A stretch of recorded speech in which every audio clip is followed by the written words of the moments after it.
ação no Cigar, né? Porque eu já estou fazendo vídeos para poder fazer comentários das apresentações das aulas anteriores. A gente teve 9 aulas, né? Essa daqui seria a aula 10. Algumas aulas foram a prova. Teve outras aulas que foram aulas práticas, né? Mas o que foi de aula de conteúdo teórico, eu estou fazendo as revisões de tudo. Eu já terminei a de Proteus, que eu ainda não coloquei no Cigar. Essa tarde o Cigar deu algum problema para editar. Aí eu não consegui colocar o link lá do vídeo. E também não consegui botar o link para essa chamada, tá? Mas provavelmente amanhã se estabiliza e eu coloco todo o material lá. Hoje de manhã também, de manhã não, no início da tarde, a gente teve alguns problemas na net na Grande Florianópolis. Inclusive, quem me avisou isso foi o Carlos. Durante o almoço eu fiquei meio apavorado tentando ligar para a net, não consegui achar o número da net, quando eu achei não atendia. Aí de repente o Carlos me mandou uma mensagem dizendo que era um problema regional e se estava mantida a aula de hoje. Mas por conta de tudo isso eu não consegui resolver o problema da licença do Proteus, tá? Então só adiantando essa resposta, que provavelmente alguém faria a pergunta, a gente não teve... Ó, o Edson. Opa, entrou? O Edson. O velho, é o Carlos, que viagem. Toda vez que o Carlos faz uma pergunta, eu começo a rir, pessoalmente, quando eu vejo a fotinha dele. Qual que era a versão do Proteus que a gente deveria instalar mesmo? Então, a gente tem... Eu vou botar depois lá assim que eu conseguir a licença, eu vou colocar para vocês no Cigar, né? Seria 6.3, tá? 6.3. A 6.3 é que eles estão permitindo. É uma versão bem antiga do Proteus.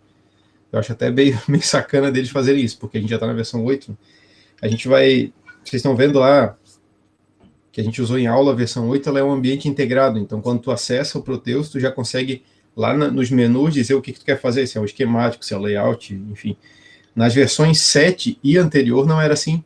Tu tinha um programa para cada coisa. Então, por exemplo, se tu instalar 6.3, tu vai ter um programa chamado Proteus Isis, que é para fazer o esquemático.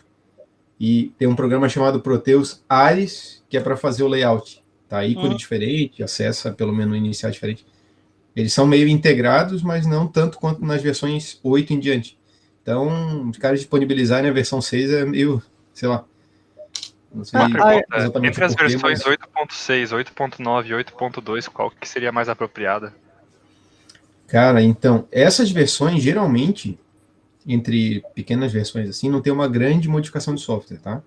Eu trabalhei muito tempo com a versão 7, tá? Assim que eu saí do mestrado, até eu entrar como professor, eu fiquei um bom tempo ali trabalhando, inclusive no meu tema de mestrado e nos primeiros anos de professor, com a versão 7, fazendo várias placas, várias coisas. E aí eu fui da 7.1 até a 7.10. Né? Eles ficam atualizando a cada 6 meses, e a cada 6 meses vinha essa nova atualização e ela atualizava. Não mudava praticamente nada. O que mudava era pequenos bugs ou pequenos arquivos de biblioteca que estavam errados, biblioteca de componente, mas nada muito significativo. Tá? Era uma ou outra coisa, talvez era na visualização 3D, alguma coisa assim. Mas era muito pouco. Aí quando teve a 8, aí sim foi uma modificação grande, porque foi um ambiente integrado. Mas eu acho que a 8 segue a mesma política. Eles vendem a licença, né, com um período de atualização. Então, se tu compra o Proteus 8, se está na 8.3, eles te garantem, sei lá, 3 anos de atualização. Então, tu vai para 8.3, 8.4, 8.5, 8.6, 8.7, 8.8, que a cada 6 meses eles lançam uma nova. Só o que tu vai ter são atualizações de pacote, mas não tem nenhuma funcionalidade nova. Então, o que eu diria para ti? Instalar a versão mais nova pode parecer que faz todo sentido, porque tu vai ter menos bugs, né? Porém, quanto mais nova a versão que tu tem, menos ela é compatível com as outras pessoas, porque assim, o que tu salva na versão 8.6 não abre na versão 8.5. Faz sentido. Então, o Proteus tem esse rolo aí. Então, assim, o ideal mesmo é a gente verificar, né, se vai rolar aquela versão 6.3 com a licença estudante, né, ou seja, se a gente vai conseguir viabilizar isso via IFSC, e aí todo mundo usa a mesma. É antigo, mas todo mundo usa a mesma, porque daí não tem problema de compatibilidade com o arquivo. O Proteus ele não é muito feito para esse ambiente acadêmico, né? Ele é feito assim, tu tem uma empresa, todo mundo vai usar a mesma versão, né? Então, se a gente usar um 6.3, outro vai usar a versão 8, outro usar a versão 7, a gente não consegue trocar arquivo, porque um arquivo não vai abrir no outro, entendeu? Que for criado no então. Mas vamos fazer o seguinte, vamos aguardar até amanhã, durante o atendimento talvez eu já tenha uma resposta, e se vocês não vierem no atendimento, de qualquer maneira eu vou postar no Cigar, se já estiver pronto, se a gente já consegue usar a versão que eles disponibilizaram para a gente durante esse período aí, que é a versão 6.3, tá bom? Professor, só por curiosidade, assim, digamos hipoteticamente que alguém já tenha a 8. Hipoteticamente, claro. Teria Sim. algum problema? Teria que passar para 6 para poder fazer os trabalhos e tal? Hipoteticamente, claro, porque a 8 é muito paga. Original também, original. Eu né? vou... Original. Sim, deixa eu ver aqui, ó.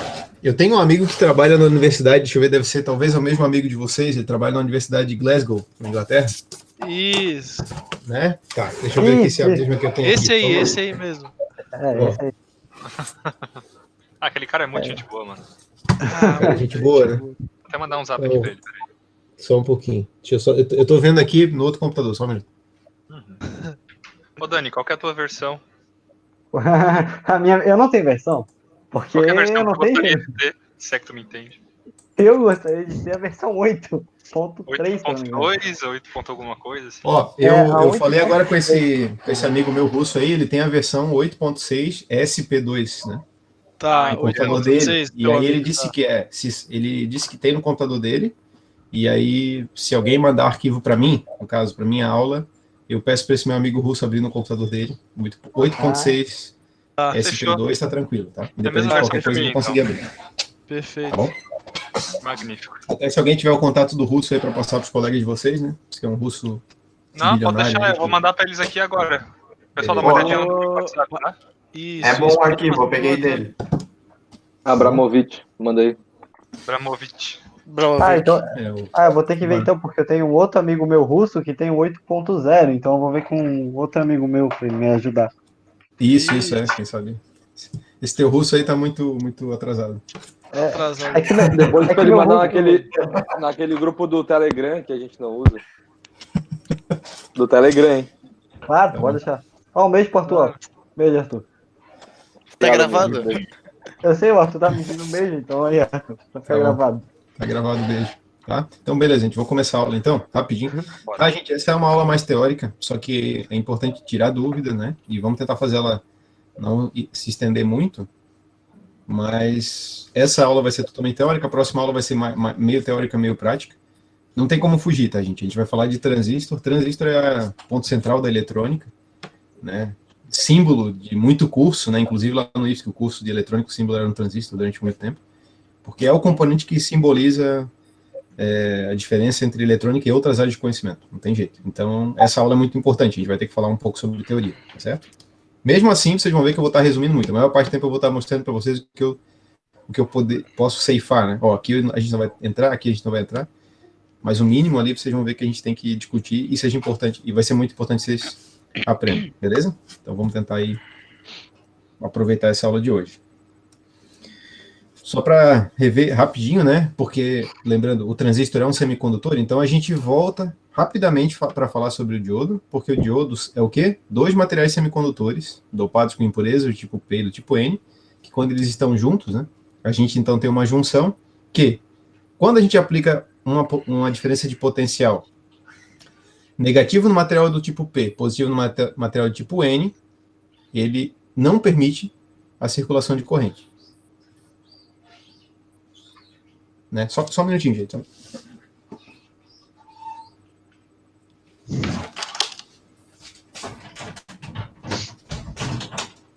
Caraca. Tudo bem? Tá, Zé, tá dia aí ainda? Por que? É, tadinho ainda, Paulinho, tipo, não é. Tá todo mundo no hemisfério sul, tá? Onde é que o Paulinho tá, cara? Paulinho tá na China, pai. Tá dentro da caverna. Voltei, vamos lá. Estão me ouvindo? Sim. Sim. Tá, vamos lá. Então, nessa polarização que eu falei, que é a primeira aqui do slide, seria a polarização reversa, né? Nesse caso, a gente tem aquela barreira de potencial, que ela é naturalmente criada quando a gente tem as lacunas e os elétrons livres se recombinando ali. Essa barreira, na polarização reversa, aumenta e isso faz com que não haja circulação de corrente. Se a gente inverter a polaridade da bateria, né, e aí a gente teria o material do tipo P no positivo, o material do tipo N no negativo, a gente, tendo essa diferença de potencial maior do que em torno de 0,7 volts, há circulação de corrente. A gente chama isso de polarização direta. E daí a gente tem o efeito do diodo, né, mais utilizado, que é como retificador. A maior parte dos diodos, né, a principal aplicação é para retificação, ou seja, para essa ideia que ele conduz de um lado e bloqueia do outro. Mas, graças às não idealidades, a gente pode usar o diodo para diversas outras coisas. A gente viu a maior parte delas ali na aula, né, que seria, por exemplo, o LED, que é um diodo emissor de luz. Tem ali o IR LED, do lado do LED ali na apresentação, né, que seria o diodo infravermelho, né, infrared, que seria usado, por exemplo, em controle remoto, que a gente falou, né, uma forma de comunicação sem fio. A gente tem o fotodiodo, diferentes aplicações de fotodiodo, né, seja para transmissão de dados laser, por exemplo, transmissão de dados óticos, né, ou para um painel solar, né. A gente tem os diodos Zener, tem os diodos Schottky, né, que é aquele metálico, todos eles estão representados ali. Tem alguns que a gente não tratou em aula, os principais são esses daqui, né? Seriam os diodos retificadores, tem esses 3 circulados ali. Um deles é o diodo controlado, o SCR, né? Que seria o retificador controlado de silício, aquele do meio ali. Por que a gente não falou nele na aula de diodos? Porque SCR, retificador controlado de silício, é um componente que tem toda uma aula específica sobre ele, porque em mecatrônica ele é muito utilizado, tá? Ele é um diodo controlado, então a gente vai falar sobre ele mais à frente. E os outros 2 diodos são o laser, né? Vocês devem ter percebido que o laser, né? O que seria o laser? É um feixe de luz concentrado, né? E de um espectro muito reduzido, né? Ou seja, numa faixa de luminosidade muito definida. Ou seja, os primeiros lasers não eram a semicondutor, não eram a diodo, né? Mas quando se percebeu que daria para fazer, aplicar potência, né, num LED, né? Um LEDzinho desse aqui, a gente conseguisse forçar ele a transmitir mais, soltar mais elétrons aqui, né? E a gente conseguisse direcionar esse feixe, a gente tinha então o efeito do laser, né? E inclusive muito mais barato, né? Então, o diodo laser hoje tem aplicações inclusive de corte, né? Eu não sei se o pessoal do PET aí deve ter trabalhado alguns naquela máquina CNC lá que o Aurélio construiu para marcação e gravação a laser, né? Ou alguém já deve ter visto isso pela internet, ou mesmo deve ter trabalhado em alguma empresa que faz isso. A maior parte dessas gravadoras, né, ou corte a laser de baixo custo, trabalham com o canhão laser hoje a diodo, né, que é o laser a semicondutor, que é muito mais barato. Isso é viabilizado facilmente com o diodo, por quê? Porque ele tem baixa potência, baixa perda, né?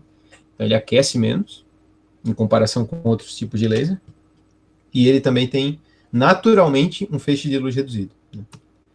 A outra coisa que a gente não tratou, falou rapidamente, seria sobre a pastilha Peltier, né? Então, a pastilha Peltier é aquele trocador de calor, né? Ele, basicamente, é uma rede de LEDs, de diodos, tá? Se a gente olhar ali pelo desenho, vocês estão vendo ali na foto, parece que está meio cortado, né? Mas ele mostra o que existe dentro de uma pastilha Peltier. Dentro da pastilha Peltier, vocês estão vendo ali que tem várias barrinhas, né? Escrito PN, PN. E elas estão montadas em série. Se vocês abrirem, inclusive, uma pastilha Peltier queimada, vocês vão ver aquilo ali. Vocês vão ver que tem 2 materiais semicondutores e uma malha condutora, um metal, né? E esse metal liga os semicondutores em série. Então ele faz toda uma série, tipo numa linha, chega no final dessa linha, como se fosse um zigue-zague, ele continua na próxima linha em série também. Vários módulozinhos dopados com material do tipo P ou material do tipo N. O que acontece? O efeito Peltier, né, ele é um efeito que ele dá a ideia de que a gente pode, caso a gente aplique uma tensão elétrica entre 2 pontos, uma diferença de potencial, é o que está representado ali no lado direito da figura, né? Se eu aplique uma tensão elétrica entre 2 pontos, entre 2 metais, né, vai haver uma diferença de temperatura. Ele vai fazer um gradiente de temperatura. Então, o que o módulo Peltier faz? Quando a gente compra o módulo, né, ele pega, dentro dele tem essa série de semicondutores, porque o que eles fazem é o seguinte: quando eu alimento o módulo Peltier, ele vai pegar o calor de um lado da placa e jogar para o outro. Basicamente é isso, ele faz a troca de calor. O delta T é igual ao delta V, a diferença de potencial entre os terminais a diferença de potencial aplicada nos terminais da pastilha de Peltier gera uma diferença térmica entre os 2 lados da placa. E onde é que é usado esse módulo Peltier? Hoje, né, porque é uma forma bem barata de fazer troca de calor, hoje ele é utilizado em várias aplicações em que a gente quer fazer resfriamento ou aquecimento de materiais até para baixo consumo, até para consumo de uso geral, né? Por exemplo, refrigerador de água, essa é tipo bebedouro, né? Quando o bebedouro aparece lá como bebedouro eletrônico, ele provavelmente não tem um compressor, um motor, né, e um compressor como teria numa geladeira convencional, porque ele tem lá dentro umas pastilhas Peltier e um dissipador de calor para resfriar a pastilha. Tá? Frigobar de carro também, tem aquele frigobar eletrônico, é sempre isso daí. É uma característica desse módulo Peltier, ele não é tão eficiente quanto o compressor, tá, gente? Então, isso é um primeiro detalhe. Por mais que ele seja semicondutor, o semicondutor em si, ele tem uma boa eficiência, a pastilha Peltier ela não tem uma troca muito eficiente, por quê? Porque o lado frio e o lado quente estão próximos, né? Então, ele gera um curto-circuito térmico entre os dois lados da pastilha, isso faz com que ele não seja tão eficiente quanto um compressor, que um compressor de uma geladeira normal, ele tem aquele resfriador, né? Aquela grade, né, de resfriamento fora da geladeira, e a parte de resfriamento fica lá dentro, né? Então tem uma grande separação. O módulo Peltier não consegue essa grande separação, então o isolamento térmico dele é prejudicado, ele não tem uma eficiência tão boa. Mas ele é muito mais barato e não tem parte móvel, né? Então geralmente bebedoura eletrônica é bem mais barato com bebedoura compressor, frigobar eletrônica é mais barato com frigobar compressor, não tem um rendimento tão bom, às vezes ele nem resfria tanto assim, só que é baratinho, né? E a outra vantagem é o seguinte, se vocês inverterem a polaridade do módulo Peltier, ele inverte o sentido da troca de calor. Então o lado que estava frio passa a aquecer e vice-versa. Tá? Então dá para fazer várias aplicações aí. Inclusive um dos primeiros TCCs ali que eu orientei na mecatrônica usava o módulo Peltier para resfriar e aquecer ao mesmo tempo, né? Ficar trocando no mesmo experimento, para poder criar um ponto de orvalho e fazer um calibrador de umidade, tá? Usando o módulo Peltier. Um experimento bem legal.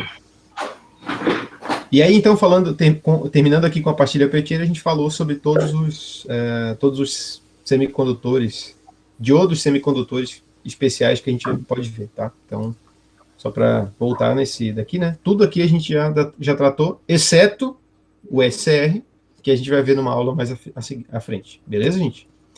Então, aqui a gente fechou sobre o diodo, né? Só lembrando que o diodo também tinha aquele diodo valvulado, né? Que ele usava o efeito Edison, mas também permitia passagem de corrente em apenas um sentido. Esse é o diodo, da figura do lado direito aí, é o diodo a válvula, tubo a vácuo, enquanto do lado esquerdo é o diodo semicondutor. A gente falou lá na aula de válvula, muito rapidamente, mas falou, que além da válvula diodo, que é essa que vocês estão vendo aí do lado esquerdo, a gente teria um outro tipo de válvula, que era a válvula triodo. Tá?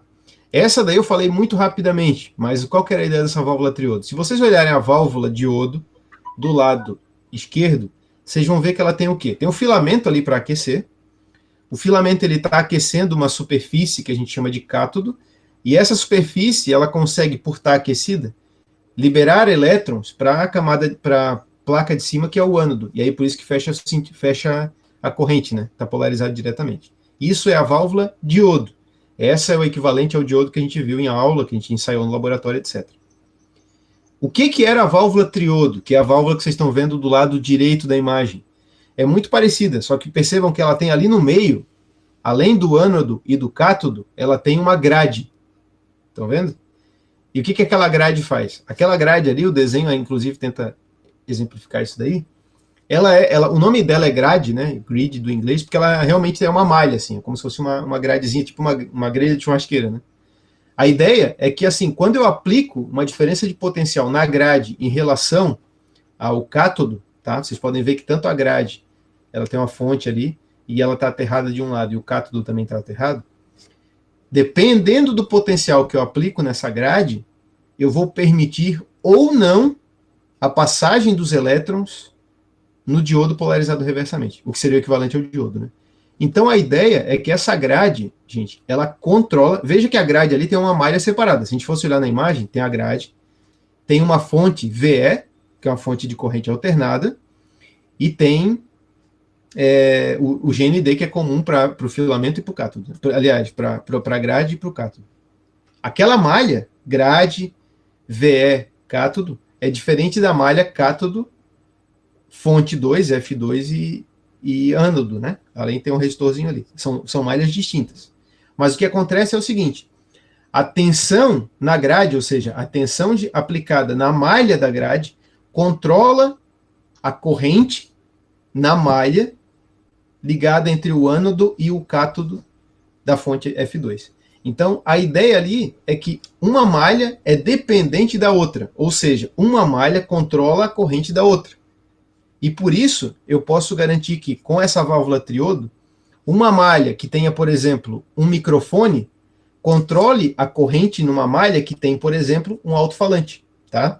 Sem entrar em análise de circuitos agora, vamos imaginar o seguinte, se aquela fonte VE ali, ó, fosse uma pequena pilha em série com um microfone de eletreto, e o microfone de eletreto, que é esse microfone que a gente está conversando agora, provavelmente, ou se vocês tiverem um normal de mesa, né? O microfone de eletreto nada mais é do que um resistor a carvão, e quando a pressão sonora bate nele, ele varia um pouquinho a resistência. Então, se eu tivesse uma pilha em série com um resistor de eletreto, o microfone de eletreto, eu teria uma corrente minimamente variável, porque o resistor estaria variando. Essa variação de corrente, e tensão, né, ficaria aplicada na grade. E essa pequena variação de tensão e corrente aplicada na grade faria com que a malha de F2, que poderia ter uma fonte de tensão muito maior, e um alto-falante ali na saída VS, gerasse o som num alto-falante, né? E por isso eu teria o microfone, a malha do microfone, gerando a malha, o sinal na malha do alto-falante. Em resumo, um amplificador, tá? Isso é possível graças a essa válvula triodo, que com o advento da grade, né, controla uma segunda malha. Beleza? Vocês estão conseguindo acompanhar? Sim. Tranquilo? Tá. Muito bem. Então, observando aqui sobre o diodo, né, esse diodo valvulado e o triodo valvulado, vocês perceberam que enquanto um retifica, o outro amplifica. E a diferença entre um e outro, basicamente, é um eletrodo a mais. Enquanto o diodo tinha o ânodo e o cátodo, o triodo tem ânodo, grade e cátodo, perfeito? Para semicondutor, gente, não muda praticamente nada, tá? Até é engraçado porque o transistor, tá, é o quê? A mesma ideia de eu colocar, ao invés de 2 materiais semicondutores dopados com impurezas do tipo N ou P, eu colocar 3, tá? Então a gente tem ali na figura, ó, tem o transistor com material do tipo N nas extremidades e o material do tipo P no meio. Percebem? Porque parece que tem 4 retângulos ali, a gente tem o mais à esquerda com vários sinais de menos, que seriam elétrons livres, né? Então ele é um material do tipo N, já que os portadores de carga majoritários, né, a maior parte deles, são do tipo N. No meio eu tenho lacunas, tipo P, e à direita eu tenho do tipo N novamente. Tá? Basicamente um tem 3 materiais semicondutores. Isso é o transistor. Tá? Esse experimento, né, tem a foto dele ali embaixo, na parte inferior esquerda, que seria os primeiros transistores. Né? Dá para ver ali que eles tentaram... o que tem ali, né, é uma montagem bem rudimentar, mas foi o que foi desenvolvido nos laboratórios da Bell em 1948, tá, liderado por uma equipe de pesquisadores. Na verdade, é conferido, né, a 3 autores, o Shockley, né, Shockley, e mais outros 2 autores, que apresentaram então esse dispositivo de 3 camadas. O nome que eles deram a esse dispositivo não foi triodo, isso é uma curiosidade, tá? Lembrando que o diodo semicondutor tem esse nome por conta de 2 eletrodos, né, a válvula diodo. Existe a válvula triodo, mas o nome que foi dado a esse componente não foi triodo, foi transistor. Tá? E o que significa transistor, ou transistor, né, em português? Seria a aglutinação de 2 palavras em inglês ali, que seria transfer, resistor. Né? Ou seja, esse componente semicondutor, o que ele faz é criar um resistor de transferência. A gente vai perceber que é exatamente isso. O que o transistor faz, em resumo, é criar uma impedância que é resultado da corrente de uma malha. Ele gera um resistor numa malha que é função de uma outra malha. Tá? E a gente vai ver como é que ele faz isso nas aulas seguintes, tá? Nos slides seguintes. O primeiro detalhe que vocês estão vendo ali, como eu falei, é que tem 3 materiais semicondutores sempre intercalados. Eu tenho ali um N, um material do tipo P e depois um material do tipo N, né? Isso significa que esse transistor, a primeira coisa, tá? é que essa é uma das formas de eu adquirir um transistor bipolar. Esse daí seria o transistor do tipo NPN, tá? E vocês vão ver que tem outros transistores que são PNP, que é basicamente o seguinte: o primeiro semicondutor, ou os das extremidades, são materiais do tipo P, enquanto o do meio é material do tipo N, tá? Então existe o NPN e o PNP. Quando se fala em NPN ou PNP, a gente está falando de um tipo de transistor, que é o que a gente está vendo na aula de hoje e vai ver na próxima, que é o transistor de junção bipolar, ou BJT, tá? Do inglês. Transistor de junção bipolar, ou BJT. Esse BJT, sempre que, que vocês olharem PNP ou NPN, estão falando do transistor de junção bipolar, tá? Esse termo é porque ele tem duas junções, né? E essas junções, o nome bipolar é por conta dos elétrons e as lacunas participarem do fluxo de corrente. Então eles assumem as duas polaridades, tá? A gente vai ver daqui a pouco. Esse é um dos tipos de transistor. Transistor de junção bipolar, BJT, e o outro tipo de transistor é o transistor de efeito de campo, que é o FET, do inglês, tá? BJT, FET. Nas primeiras aulas, a gente vai falar do BJT, é o que a gente está falando hoje. Sobre os transistores de efeito de campo, a gente vai falar numa aula mais à frente, beleza? Muito bem. Então aqui, ó, eu tenho os dois tipos de transistor, o NPN e o PNP, tá? O NPN do lado esquerdo, PNP do lado direito, tá? O que é outra coisa importante de a gente falar quando a gente trata de transistor de junção bipolar? Primeiro, ele tem essa polaridade, né? O PNP e o NPN, tanto faz. Tem uma polaridade definida. E a outra coisa é, os terminais têm nomes distintos. Observem que ali a gente tem letras representando. No NPN, que é a figura mais à esquerda, vocês vão ver que o material do tipo N, que está mais à esquerda, ele tem a letra E. O do meio, que é o material do tipo P, ele tem a letra B. E o N do lado direito tem a letra C, certo? Esses são os terminais do transistor. E, B, C, que é de emissor, E de emissor, B de base, C de coletor. Transistor é um componente de 3 terminais, né? Todo transistor de junção bipolar, os principais, né, os comuns, são de 3 terminais. Aqui eu trouxe alguns para mostrar para vocês, tá? Eles vão variar de tamanho, encapsulamento, dada a aplicação potência, né? Então aqui a gente tem um deles, ó. Vocês conseguem, deixa eu alternar aqui para ver se dá para ver na imagem. Tá vendo? A imagem pode não estar muito nítida aí, mas ele é redondinho, tá? Parece uma pequena latinha. Isso daqui é um transistor. Ele tem a carcaça dele metálica, mas ele não é muito grande. Ele não é feito para botar em dissipador de calor, né? Veja que não tem nenhum. Não estou conseguindo. Agora travou. Travou aí? Vocês estão conseguindo ver? Sim, aqui eu tô É que eu vendo. não estava conseguindo ver. Eu tô conseguindo ver. Eu tô Eu vendo. tô vendo. Tá Não vendo? sei se a Aqui tá minha, de boa. não sei se a minha que travou ou se. Agora eu tô vendo. Tá vendo? Tá. Então, gente, ó, ele tem os 3 terminais embaixo aqui.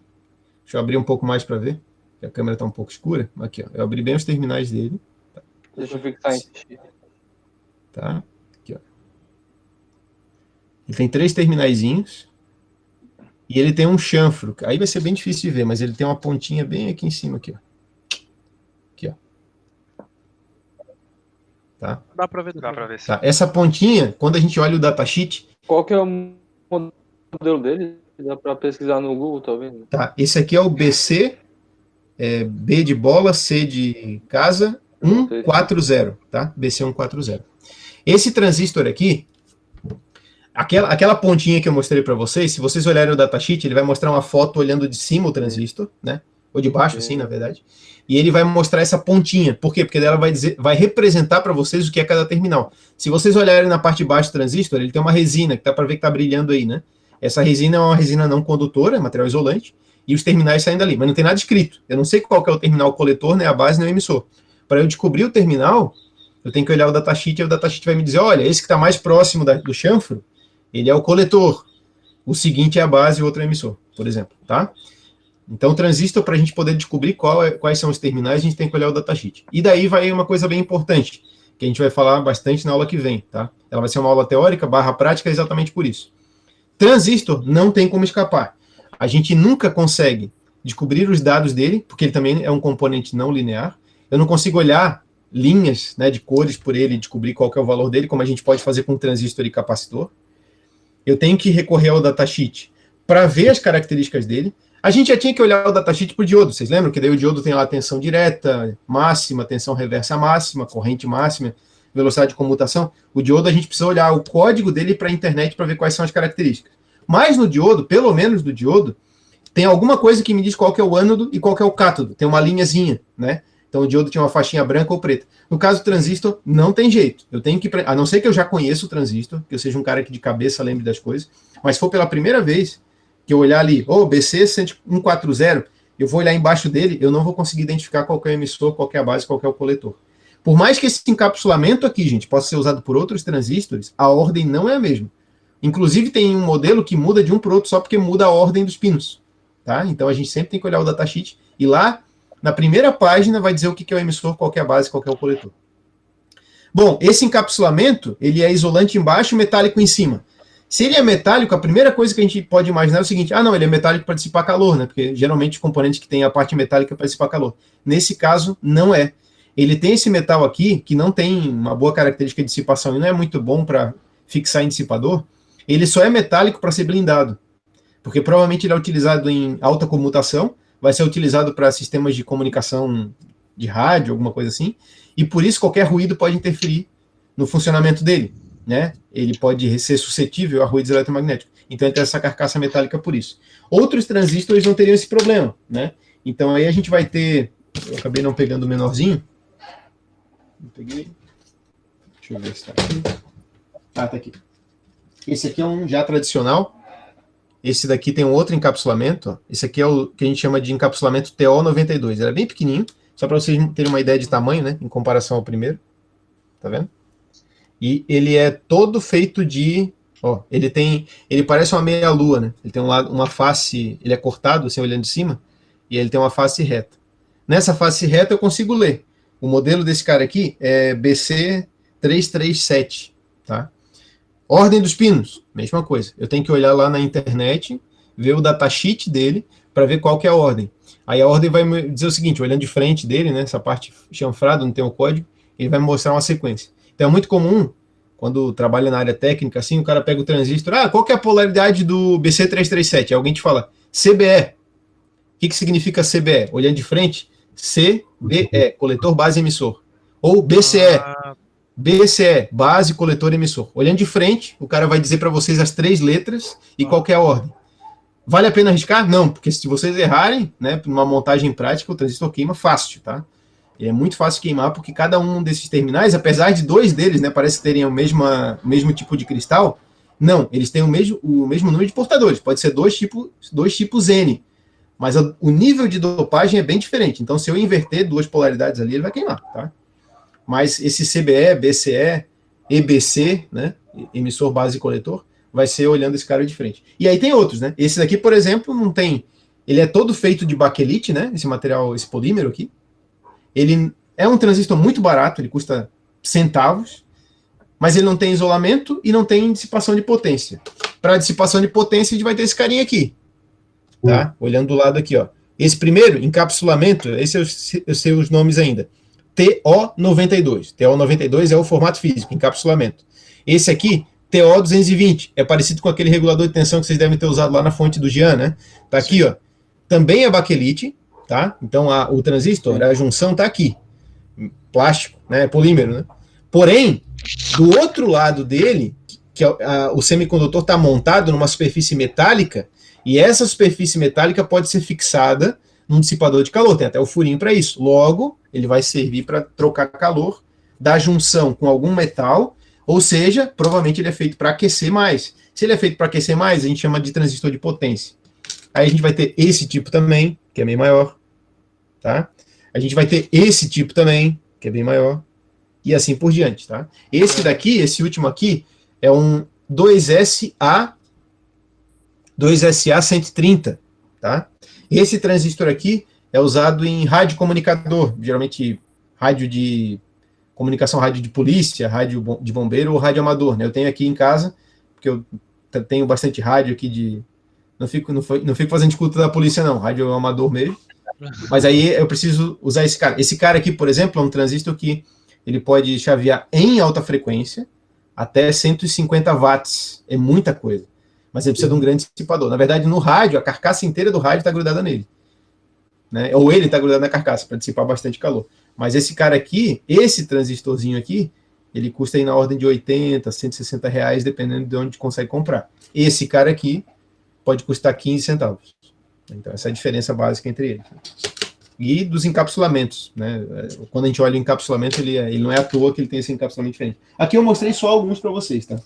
Mas conforme a gente for fazendo atividades práticas, a gente vai ver que tem outros tipos. Em mecatrônica, a gente vai usar muito esse cara aqui? Não. Porque esse cara aqui, como eu falei para vocês, ele é blindado para comunicação de rádio. Não vai ser aplicação para mecatrônica. Esse cara aqui a gente vai usar? Provavelmente não. Esse cara aqui a gente vai usar? Muito. Vocês vão ver, né, nas montagens de IPI, montagem de equipamento eletrônico, se vocês forem fazer manutenção, vai ter muito desse tipo aqui e desse tipo aqui, tá? Que é o mais baratinho, tá? Mas isso quando eu estou falando em componente com terminal, né? Que é o solda tradicional, PTH. Os SMD aí é tudo... tem outros encapsulamentos, mas a característica continua sendo a mesma. A gente já vai falar sobre essa característica mais adiante, tá certo? Continuando aqui na apresentação, então a gente teve ali NPN, PNP, os dois, enquanto ainda falando sobre semicondutores, né? Como junções de semicondutores. O NPN e o PNP, os dois têm a mesma ideia. A gente tem 3 terminais, um chamado de coletor, outro de base e outro de emissor, tá? Olhando agora, dando já os nomes aqui, né? O transistor bipolar, ele tem 2 junções, sempre. É importante porque a gente, quando fala em diferença de potencial e tensão, a gente sempre fala a tensão entre as 2 junções, né? Por que a gente tem 2 junções? Olhando ali o NPN, do lado esquerdo da figura, a gente tem uma junção base-emissor. Por quê? Porque ela é a junção, né, que está entre o terminal base, que é o do meio, e o terminal emissor, que é o mais à esquerda. Também tem a junção base-coletor. Não há uma junção emissor-coletor, porque o emissor e o coletor nunca estão... Os semicondutores nunca estão juntos, né? O que está entre eles é sempre a base, tá? E ali tem as características dela, olha só. O material do tipo N, que faz o emissor, ele é altamente dopado, ele tem muito mais impurezas, então ele tem muito mais elétrons livres, por ser um material do tipo N. No caso, a base, ela é um material bem fino, ela é uma camada bem fina de material semicondutor, ela só separa basicamente as outras duas, e ela é menos dopada, ou seja, ela é do tipo P, ela tem pouquíssimas lacunas. E o coletor, ele é menos dopado que o emissor, mas ele ainda é mais dopado que a base, tá? Então essa é a característica. O emissor é altamente dopado, a base praticamente não é dopada, e o emissor é levemente dopado. Perdão, o coletor é levemente dopado. E no PNP, só muda a ordem das coisas, né? Porque ele só tem semicondutores diferentes, mas o emissor, ele é altamente dopado também, então ele tem muitas lacunas. A base é levemente dopada, então teria pouquíssimos elétrons livres, enquanto o coletor teria mais ou menos um valor mediano, né, de lacunas, tá? Isso aqui a gente está falando para o BJT. Os que a gente está falando, que é a junção bipolar, né? Os transistores de efeito de campo, essa parte ali de baixo é outra categoria de transistor, ele não tem junção, e a gente só vai falar dele uma aula mais à frente, tá? Então a gente não precisa se preocupar agora com a segunda parte ali. O transistor, gente, pensando agora como a gente falou que ele tinha junções, né? Tinha uma junção entre um material do tipo PNP, por exemplo, o NPN, por exemplo, esse aqui, ó, ele tem o NPN, né, da figura. Ele parece que tem um diodo no começo e outro diodo no fim. Concordam? Ele tem um diodo NP e depois um diodo PN, né? Então eu posso representar o transistor, né, com aquele primeiro símbolo ali. Olha como é que seria o PNP. Ou o NPN ali do lado, né? Seria como se fossem 2 transistores contrapostos, perdão, 2 transistores não, 2 diodos contrapostos. O ânodo dos 2, no caso do NPN, está junto, e a gente chama isso de base, enquanto os cátodos nas extremidades são emissor e coletor. É uma representação que só serve... É uma apresentação muito teórica, tá? A gente vê isso muito em livros na teoria para explicar o transistor. E aí eu já adianto para vocês uma coisa, tá, gente? O transistor, o modelo mais tradicional para a gente falar sobre transistor é o modelo de... O modelamento matemático, né? É o modelo de Eber-Small, tá? Não vamos falar sobre ele. E vocês vão um dia me agradecer se vocês quiserem fazer, sei lá, uma pós-graduação na área, porque o modelo de Haber-Small é bem chatinho. É uma teoria muito pesada para quem veio pela primeira vez. E a gente não precisa falar por quê? Porque a gente vai direto para a prática, né? Então a gente vai falar sem o modelo de Haber-Small. Algumas coisas dele vão ser dedutíveis para vocês ao longo do tempo da aplicação, mas os livros clássicos de eletrônica, eles começam direto pelo modelo de Haber-Small e aí é tudo bem complicado. A gente não vai entrar nesse detalhe aqui, tá? Mas assim, falamos agora há pouco que dá para representar o transistor como 2 diodos contrapostos, correto? Beleza, isso só para o modelo de Haber-Small e só na teoria. Na prática, gente, ele tem um símbolo específico. E os símbolos de diodo estão ali embaixo. Do transistor, perdão, estão ali embaixo. O transistor, ele tem aquela representação ali, ó. Ele é o quê? Vamos primeiro ver o inferior direito, tá? Que é o NPN. Observem ali. Ele representa assim, ó. Ele tem um traço vertical e dele sai um traço horizontal. É como se fosse uma letra T deitada, correto? Uhum. O cabo dessa letra T sempre é a base. Sempre é a base, tá? Nessa letra T deitada tem 2 chifres ali. Um dos chifres tem uma seta e o outro não tem. O que não tem seta sempre é o coletor. Perfeito? O coletor, então, nunca tem a seta. E o que tem a seta é sempre o emissor. E a seta, se ela está apontando para dentro da base, ele é um transistor do tipo PNP. Se ela está apontando para fora da base, né, ela está saindo da base, ele é um NPN. Então é basicamente isso. Transistor aí, depois vocês podem ensaiar de desenhar eles aí. É bom para pelo menos tentar lembrar. Mas o símbolo do transistor é aquilo ali. Isso tem que decorar, tá, gente? Porque batendo o olho no símbolo do transistor é tipo diodo, né? Que são componentes polarizados. A gente não pode errar a polaridade e a polaridade ali tem que estar no sangue. O cara tem que lembrar isso com o tempo, né? Diodo tem uma seta com uma barra. Aí, beleza. Não, eu já entendi. Tem uma seta, uma barra, polarização direta é a corrente no sentido da seta. Depois de um tempo tem gente que nem lembra qual é o nome dos terminais, né? Que é, se fosse olhar a seta, né? É o ânodo, cátodo, né? Então, o ânodo é o que está antes da seta, o cátodo é o que está depois, tá? O anodo ou cátodo, né? Uhum. No caso do transistor, não é tão óbvio, tá? Então, lembrem dessa explicação mais ou menos que eu dei. O que está ali na horizontal é a base, sempre. Não vai ter a letra B, mas é a base, quando vocês olharem no esquemático. O que está sem seta é coletor. E o que tem seta é emissor. Em geral, gente, vou dizer para vocês assim, ó, na maior parte das aplicações, e diria assim, quase 100% das aplicações em que não tem um segundo transistor, tá, fazendo par complementar, o que vocês terão no projeto é um transistor do tipo NPN. Por isso que eu comecei por ele. Então vocês vão bater o olho, vocês vão ver isso ali, ó. Tem uma base horizontal, tem um chifre sem seta, é o coletor, e tem uma setinha saindo, é o emissor. Se um dia vocês baterem o olho no esquemático e essa seta está invertida, vocês só tem que lembrar que vocês estão trabalhando com aquele outro transistor que eventualmente é usado, que é o transistor do tipo PNP, tá bom?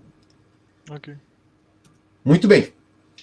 Como o transistor mais utilizado é o NPN, eu vou tratar só dele agora. Tá? A maior parte das aplicações eu vou falar dele, vou polarizar ele, e eventualmente, quando eu tiver que justificar coisas diferentes, aí eu falo do PNP. Mas, por exemplo, nesse slide agora, a gente já está falando do transistor NPN. Tá? Veja ali que a seta está saindo do transistor, como eu falei. A gente vai falar sobre polarização do transistor, ou seja, como é que eu faço ele operar. Tá? É mais ou menos aquela ideia de que no diodo, né, eu tinha uma polarização que conduzia e outra que não, que é a direta e a reversa. O transistor também tem uma forma de polarizar. Para que eu tenho que polarizar o transistor, gente? Porque o transistor, ele vai operar como controle, como transfer resistor, né, ou como transferência de impedância para malhas, se eu fizer a polarização correta, tá bom? E o que está me dizendo ali? Para o transistor bipolar conduzir, para ele operar, né, eu preciso aplicar na base uma corrente mínima de 0,7. Caso contrário, não haverá circulação de corrente. Da onde vem esse 0,7? Olha só. Pega o NPN aqui, ó, que é olhando essa figura superior direito. Vocês conseguem ver o cursor do mouse aí? na apresentação? Não, né? Não. Não, Então eu não. vou ter que ficar narrando onde é que eu tô aqui. Tá. Então, beleza. Ó. Se vocês olharem ali, no NPN, superior direito, eu tenho a base e o emissor, correto? Veja, entre a base e o emissor tem o quê? Tem um diodo. Se tem um diodo, para conduzir, vai precisar do quê? 0,7. Transistor de silício, né? Provavelmente vai precisar do 0,7, porque ele equivale ao diodo, beleza? Sim. Se eu aplicar, e aí vem a coisa mais interessante, por aqui só tá por setinhas, né? Não sei se vocês conseguem ver aí, mas as setas têm uma mais grossa, uma mais fina na figura de baixo, mas a ideia é o seguinte, gente. Se eu aplicar uma corrente de base no transistor, na base do transistor, eu consigo amplificar a corrente que passa entre o emissor e o coletor. Olhando agora aquela figura de baixo, vocês têm a seguinte noção, gente. Então é o seguinte, ó. Imaginem que o emissor só sai corrente dele, tá? De algum motivo o emissor só sai corrente. Então, em geral, inclusive, nas aplicações de mecatrônica, o emissor ele vai estar conectado no GND, tá? A gente vai explicar daqui a pouco o porquê. Mas o emissor está ligado no GND do teu produto, da tua placa, do teu projeto. Se eu aplicar... Já está no GND, beleza. Aí eu aplico uma diferença de potencial para gerar uma corrente na base, tá ok? Essa corrente da base controla a corrente do coletor. Coletor descendo para o emissor, né? Aquela seta um pouco maior. Aquela seta um pouco maior só passa a corrente se tiver um pouco de corrente na base. Ou seja, a malha da base, a gente vai ver daqui a pouco, a malha da base controla a malha de coletor. Beleza? A gente vai ver, então, que a maior parte das aplicações de transistor se apropriam dessa característica, tá? Que é o seguinte, uma pequena corrente na base do transistor pode amplificar a corrente que passa né, do coletor para o emissor. Ele está errado, né? Não é do emissor para o coletor, é do coletor para o emissor, tá certo? Com essa característica de base controlando o coletor, para que serve o transistor? Finalmente, né? A gente falou o tempo todo agora, mas para que serve esse cara aqui, então? É para o seguinte, gente. Dado esse comportamento do transistor, que é o seguinte, fazer o controle de passagem de corrente entre o emissor e o coletor, ou seja, o transistor vai servir, gente, para a gente controlar a corrente aqui, ó, entre o coletor e o emissor, na parte de baixo da figura. Para o transistor fazer isso, é necessário polarizar, e aí ele vai ser utilizado principalmente para três coisas, tá? Para servir como interruptor eletrônico. Veja, se ele controla a corrente, ele pode permitir a passagem ou não. Isso é uma chave, né? Então, servir como interruptor eletrônico é uma primeira classe de aplicações. Tem várias, né? Mas a gente sempre pode classificar nessas três categorias principais. Interruptor eletrônico, amplificador de sinal ou oscilador, tá? Para essas três áreas, a gente teria num curso clássico, né, de engenharia elétrica e eletrônica, toda uma disciplina para falar sobre polarização de transistor para essas três aplicações. Aí falaria do modelo Weber-Small, falaria das características de instabilidade para falar do oscilador, falaria de como polarizar na região linear o transistor para que ele opere como amplificador, e tudo isso, certo? Em mecatrônica, a gente resume a uma aula por quê? Porque a gente não vai precisar que vocês tenham como habilidade no curso, né? O domínio de transistor para amplificador. Isso não é uma competência do engenheiro de mecatrônica, porque isso aí seria a competência do engenheiro eletrônico, por exemplo, que construiria um amplificador. Vocês não vão precisar construir oscilador. Para que serve um oscilador, né? Para gerar, por exemplo, um transmissor de rádio. Isso é competência do cara de engenharia de telecom. Então a gente também não precisa aprender como trabalhar com transistor na região instável para poder operar como um oscilador. A gente só usa o transistor para quê? Para servir como interruptor eletrônico, para ligar e desligar circuitos. Muito rapidamente, às vezes, a gente vai ver o porquê, mas a gente resume tudo que a gente vai falar aqui sobre transistor em 2 aulas, porque a gente vai só tratar do transistor como interruptor eletrônico. Beleza? Então, por isso que dá para a gente fazer essa aula rapidinha, sem falar do modelo Weber-Small lá. Muito bem. Falando sobre a polarização, gente, resumindo aqui, ó. Para o transistor estar polarizado corretamente, ou seja, para essa base controlar a corrente de coletor, eu tenho que fazer o seguinte, tem uma regra prática, tá? O emissor, ele tem que estar polarizado com a mesma polaridade que o semicondutor que o constitui. A base também com o mesmo, e o coletor com a inversa. Tá? O que significa isso? Olhando esse transistor aqui, ó. Esse transistor aqui, que vocês estão vendo na figura ali do slide, ali embaixo, né?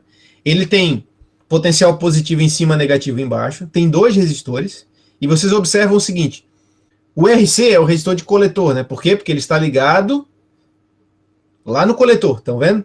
Certo. O coletor é aquele chifre que não tem seta. Qual que é o potencial que está ligado no coletor? Positivo ou negativo? Positivo. Positivo. Correto. Esse transistor é um NPN ou um PNP? NPN. NPN, porque a seta está para fora, correto. Se ele é um NPN, o coletor seria feito de material do tipo N ou do material do tipo P? N. N. Então, veja bem, ele é um coletor do tipo N e tem um potencial positivo. Se ele fosse um diodo, de cara ele não ia conduzir. Já estaria polarizado reversamente, né? Por quê? Porque está positivo no material do tipo N, tá? A base. A base está ligado via resistor RB também no potencial positivo. E a base é do tipo P. Então ela está polarizada diretamente. E o emissor? O emissor que tem a seta está ligado no terra, no negativo. Também está polarizado diretamente. Então vocês observam o seguinte, aquele diodo hipotético que está ligado entre a base e o emissor está polarizado diretamente. Porém, o coletor está ligado na fonte e ele é um material do tipo N. Então, o coletor, naturalmente, não deveria ter circulação de corrente. É. O que tá acontecendo ao vivo? Lagou aqui, lagou aí. Tem muitas Não, histórias. caiu a net do professor. Caiu a net. É, pessoal. Roubaram o Adriano. Aproveitar pra dar um cagão agora. Não vai ter golpe. Ei, tá gravando, tá? O João tá gravando? Funcionou o ataque que eu fiz aqui? DDoS no Adriano aí, rapaziada. Quem foi, hein? É Pode só ligar de brute volta. force, hein? Não sei de nada. DDoS no Adriano, Tá, velho. mas a tela dele. Mas a tela dele do computador ainda tá aparecendo, cara. Tá aparecendo. Ela congela, né? Peraí, entrou aí, tá entrando. Eu acho. Ah, Vocês vão autorizar a entrar? Aí, Vocês ó. estão me ouvindo aí? Aí, voltou. Se machucou quando caiu? Opa. Tá, vocês estão me ouvindo? Sim. Sim. Tá ouvindo? Eu tava ouvindo o tempo todo aí. Quem é que disse que ia cagar?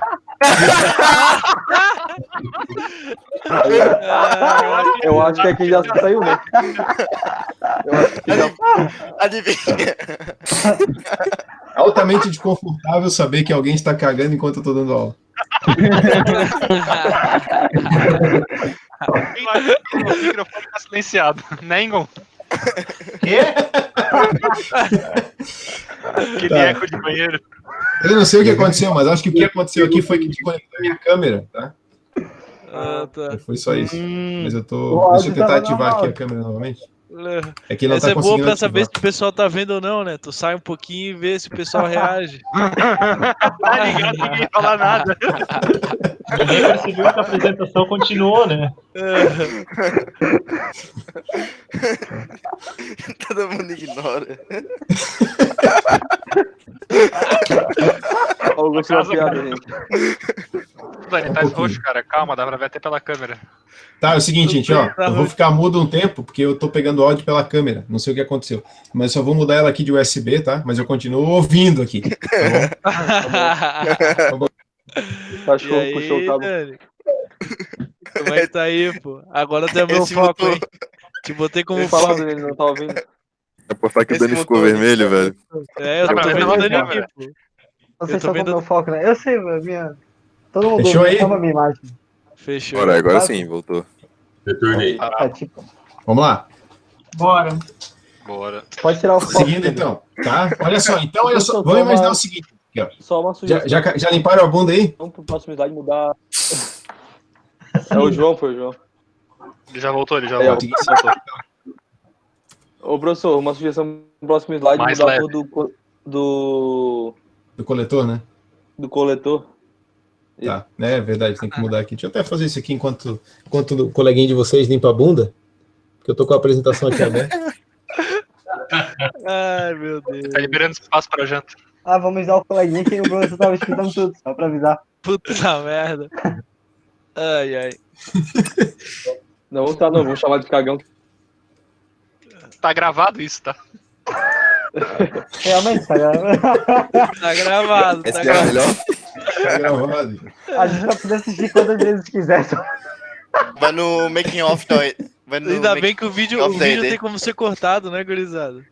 É bom Não, pra não, Não. Bota no Aquele- making off da ED. Aquele momento. Bota. Quando a gente for se formar, a gente vai botar esse vídeo, tá ligado? Ah, o make off. Já arrumei lá. Bota no story disso. Pessoal, sua formatura vai ser online, vocês nem sabem. Brincadeira. Cara, eu subi nesse cara. Cara, você sabe, mas Vamos lá. surgiu mais um vírus. Surgiu mais um vírus. na Virou um China. stand-up agora, porra.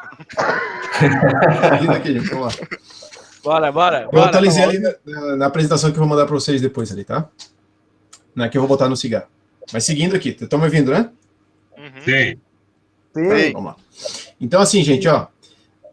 Ali, naquela representação, eu não estou botando o desenho da fonte, só estou dizendo que tem uma diferença de potencial, né, entre a bolinha do mais e a bolinha do menos. E tem 2 resistores. Mas observe o seguinte, ó, se não tivesse aquela ligação de RB, se não tivesse uma corrente entrando na base, o que teria seria uma fonte, potencial positivo, um resistor chamado RC, indo para o coletor está ligado num transistor cujo emissor está ligado no negativo da fonte, e haveria circulação de corrente? Não, porque o coletor está polarizado reversamente. Porque o coletor, que é do material do tipo N, está ligado no positivo da fonte. Só por isso, tá? Porém, efetivamente, no transistor vai haver circulação de corrente, caso tenha corrente no RB. Ou seja, caso aquele resistor RB ali, né, permita uma pequena passagem de corrente para a base. O fato é que a base tendo corrente, ela quebra aquela regra do coletor estar polarizado teoricamente reversamente, né? E ele sim vai conduzir. A gente vai ver aqui o porquê, tá? Vai ver bem rapidamente, gente, porque senão isso aqui vai estender muito aqui a aula. Deixa eu ver quanto é que a gente já tá. A gente já tá em 9, né? Vai ter 9h50. Então eu não vou falar muito sobre essa parte aqui, mas isso aqui seria a explicação já simbólica, já uma alegoria, de como que funciona a teoria do semicondutor para que o transistor opere, tá? Lembrando que na engenharia eletrônica mesmo, por exemplo, aquela clássica que tinha ali na UFSC, por exemplo, tem toda aquela física 4, né? Física lá de mecânica quântica e tal, só para fazer uma explicação mais honesta e mais correta de como que o transistor e semicondutores funcionam. Aqui a gente resume umas alegorias nos livros clássicos, né? E aqui a gente vai passar mais batido ainda. Por quê? Porque a gente só tem que se preocupar com o efeito. Ninguém constrói transistor, né? Lembrando que em mecatrônica, né? Por que a gente não vai falar sobre como construir um oscilador e como construir um amplificador? Porque amplificador e oscilador são construídos por outros tipos de engenheiro. O profissional de mecatrônica, ele integra. Então, vocês vão trabalhar em algum momento com amplificador? Claro que sim. Amplificador de instrumentação, por exemplo, para amplificar um sinal de um sensor. E aí vocês vão fazer o quê? Vocês vão comprar um CI pronto, que é um amplificador de instrumentação. Vocês não precisam projetar um. Existem fabricantes que já disponibilizam isso para vocês. Vocês têm outras habilidades, vocês têm outras coisas para desenvolver enquanto projetistas de engenharia. E vocês vão comprar um módulo pronto de amplificador. O mesmo vale para o oscilador. Se precisar usar um oscilador em algum projeto, vocês vão comprar um oscilador pronto. Tá certo? Então, por isso a gente não fala daquelas outras 2 áreas. A mesma coisa serve para o funcionamento interno do transistor. Por que a maior parte das engenharias omitem essa informação? Porque são muito poucos os engenheiros que vão trabalhar em uma empresa que constrói transistor. Transistor se compra, né, lá pronto, a gente só tem que saber como analisar os dados do catálogo. Tá certo? Mas, resumidamente, olha só. Olha o que eu tenho aqui no desenho dessa figura agora. De novo, o meu transistor NPN. E agora eu estou desenhando aquela fonte entre o emissor e a base. Tá? Que na figura anterior seria representado ali por aquele resistor RB, que pega parte da corrente que sai do resistor RC, né? E o terminal negativo. Tá? Então tem ali. Veja, o emissor está ligado no negativo e a base no positivo. Correto? E aí, nesse caso, se a gente imaginar aquilo ali como um diodo... Vocês estão me ouvindo? Está tudo muito silencioso agora. Sim. Sim, deixa eu ver. Beleza. Então, assim, ó, aquele diodo ali, ó, ele está polarizado diretamente. Emissor negativo, base Sim. positivo. Fonte com negativo no emissor, positivo na base, circulando corrente. Há uma corrente B. Veja que a seta da corrente ali, ela está representando, a setinha de baixo ali, a corrente B, está representando o sentido convencional da corrente. Mas lá dentro do transistor, o que a gente está vendo é o sentido real. Ou seja, os elétrons livres do material do tipo N, passando a barreira de potencial da junção base-emissor, eles estão vencendo aquela barreira, porque provavelmente a fonte tem mais, né, do que 0,7 volts, e há circulação de corrente. O que acontece do outro lado, gente? Olhando ali, ó, tem agora uma fonte ligada entre o coletor e a base, porém a fonte tem o positivo no coletor e o negativo na base. Está polarizado reversamente. Não há circulação de corrente. Tem alguma coisa? Tem, muito pequena. Mas por que tem muito pequena? Porque como a gente viu lá no início, a base no transistor é levemente dopada, é muito pouco dopada, então ela tem poucas lacunas, e o coletor tem poucos elétrons livres. Tá? Então, por ter essa pequena recombinação, veja que, por mais que aquela barreira de potencial ali, a gente observa na imagem que a barreira de potencial, aquela área cinza, né? Está um pouco maior, que representa o quê? Opa, está polarizado reversamente, a barreira vai aumentar. Ela consegue aumentar até um certo limite. Depois, até pela precariedade, né, pela pouca quantidade de elétrons livres e lacunas que existem nessa junção base-coletor, passa alguma coisa. Bem pouquinho, mas passa. Tá? Então, no caso, tem uma mínima corrente ali, corrente de fuga, né? Mas, como ela é muito pequena, quase nula, a gente diz que polarizada reversamente não há condição de corrente. Agora veja o detalhe, por haver essa recombinação ali, ó, e todos os elétrons livres já da base, né, e lacunas da base, já foram recombinadas com os elétrons livres do coletor, aquela barreira já está no máximo dela. Olha o que acontece quando eu ligo as duas fontes juntas. Olha ali, se a gente olhar nessa figura, tem uma fonte VBE, que é o que estava no primeiro slide, polarizando base-emissor. E tinha outra fonte, VCB, polarizando coletor base. A fonte VBE, da esquerda, está diretamente polarizado. A fonte CB, da direita, está reversamente polarizada. Mas mesmo assim, gente, vai haver circulação de corrente entre o emissor e o coletor. Mas como assim, professor, entre o emissor e o coletor? Se vocês olharem entre o emissor e o coletor, as duas fontes estão em série. Estão vendo? Porque a fonte VBE tem o positivo para baixo e a fonte VCB tem o positivo para cima. Então as duas fontes estão em série. E o que acontece na prática, né, é que dentro do transistor, por conta da junção coletor-base já ter aquela barreira de potencial totalmente preenchida, as duas fontes em série vão conduzir. Aquela seta ali dentro está mostrando o sentido real da corrente. Veja, tem uma pequena corrente na base e uma grande corrente circulando entre emissor e coletor. E o detalhe é o seguinte, o que controla a quantidade de corrente que passa entre o emissor e o coletor é a corrente de base. Tá? Gente, isso é o resumo do funcionamento interno do transistor. Aqui está explicado por que a dopagem do emissor é altamente dopada, a base é levemente dopada, o coletor é fracamente, né, não tanto quanto a base, mas menos do que o emissor. Tá? O porquê que os materiais têm essas duas junções separadas e o porquê que a base controla a corrente coletor. Isso é o funcionamento interno. Tá? Depois a gente pode rever, se tiver alguma dúvida a gente pode tirar ainda, né, durante o atendimento, ou no final da aula, se sobrar um tempo a gente volta para esse assunto. Mas isso aqui seria um slide que Pode falar, pode falar. Dá para você só repetir o motivo da corrente real ser ao contrário da corrente interna do transistor? A corrente real é a corrente interna do transistor, na verdade. Veja que a corrente real, o sentido real da corrente é do negativo para o positivo, né?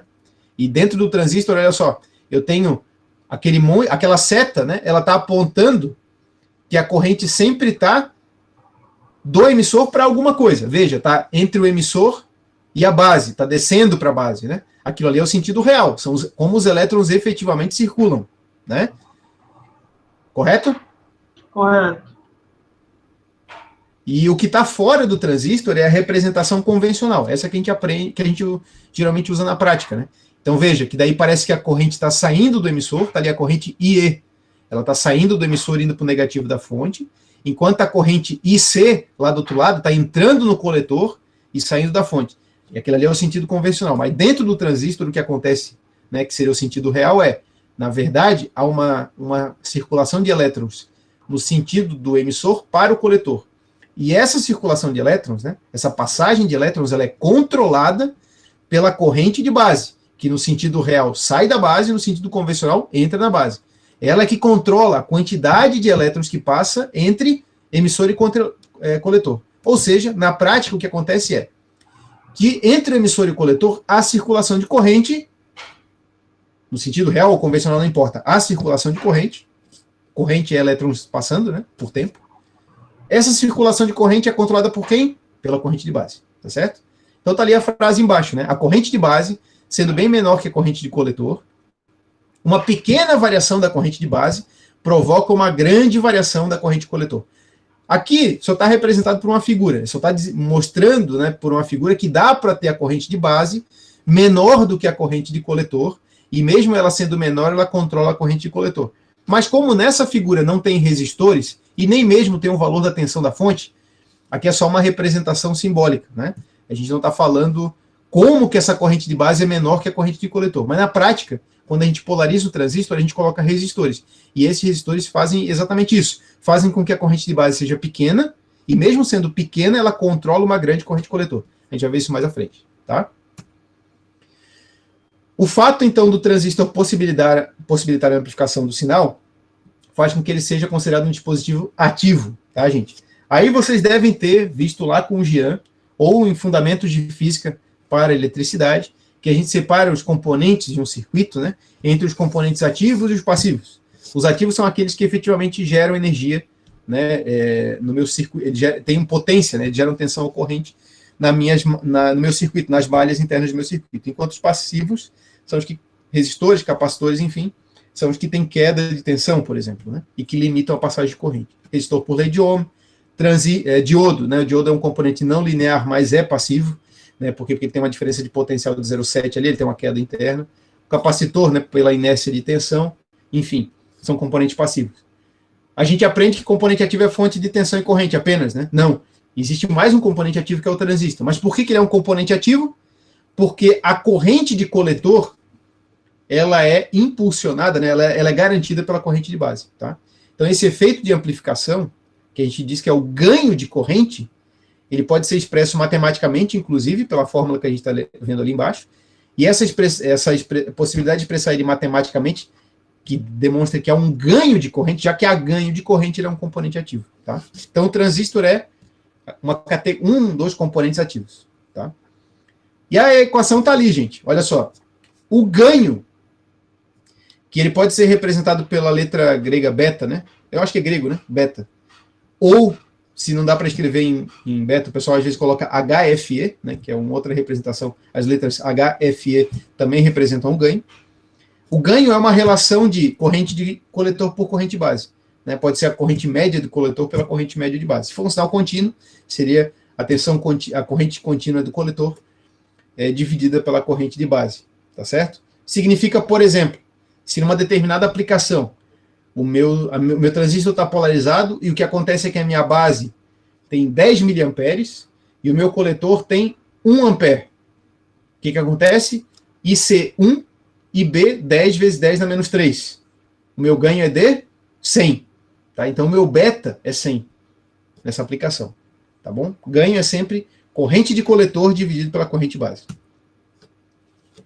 Rapidinho aqui sobre as representações de tensões e correntes no transistor, né? É um componente de 3 terminais, então, de cara, a gente vai ter 3 correntes, corrente coletor, corrente base e corrente emissor, são representados pelas denominações IC, IB e IE, respectivamente, e as tensões, lembrando que tensão é diferença de potencial elétrico sempre é em relação entre 2 pontos. Então, as tensões sempre são mais letras, né? Existe a tensão VCE, que é a tensão entre o coletor e o emissor. Ali na imagem a gente vê o transistor NPN, né, com essa tensão VCE.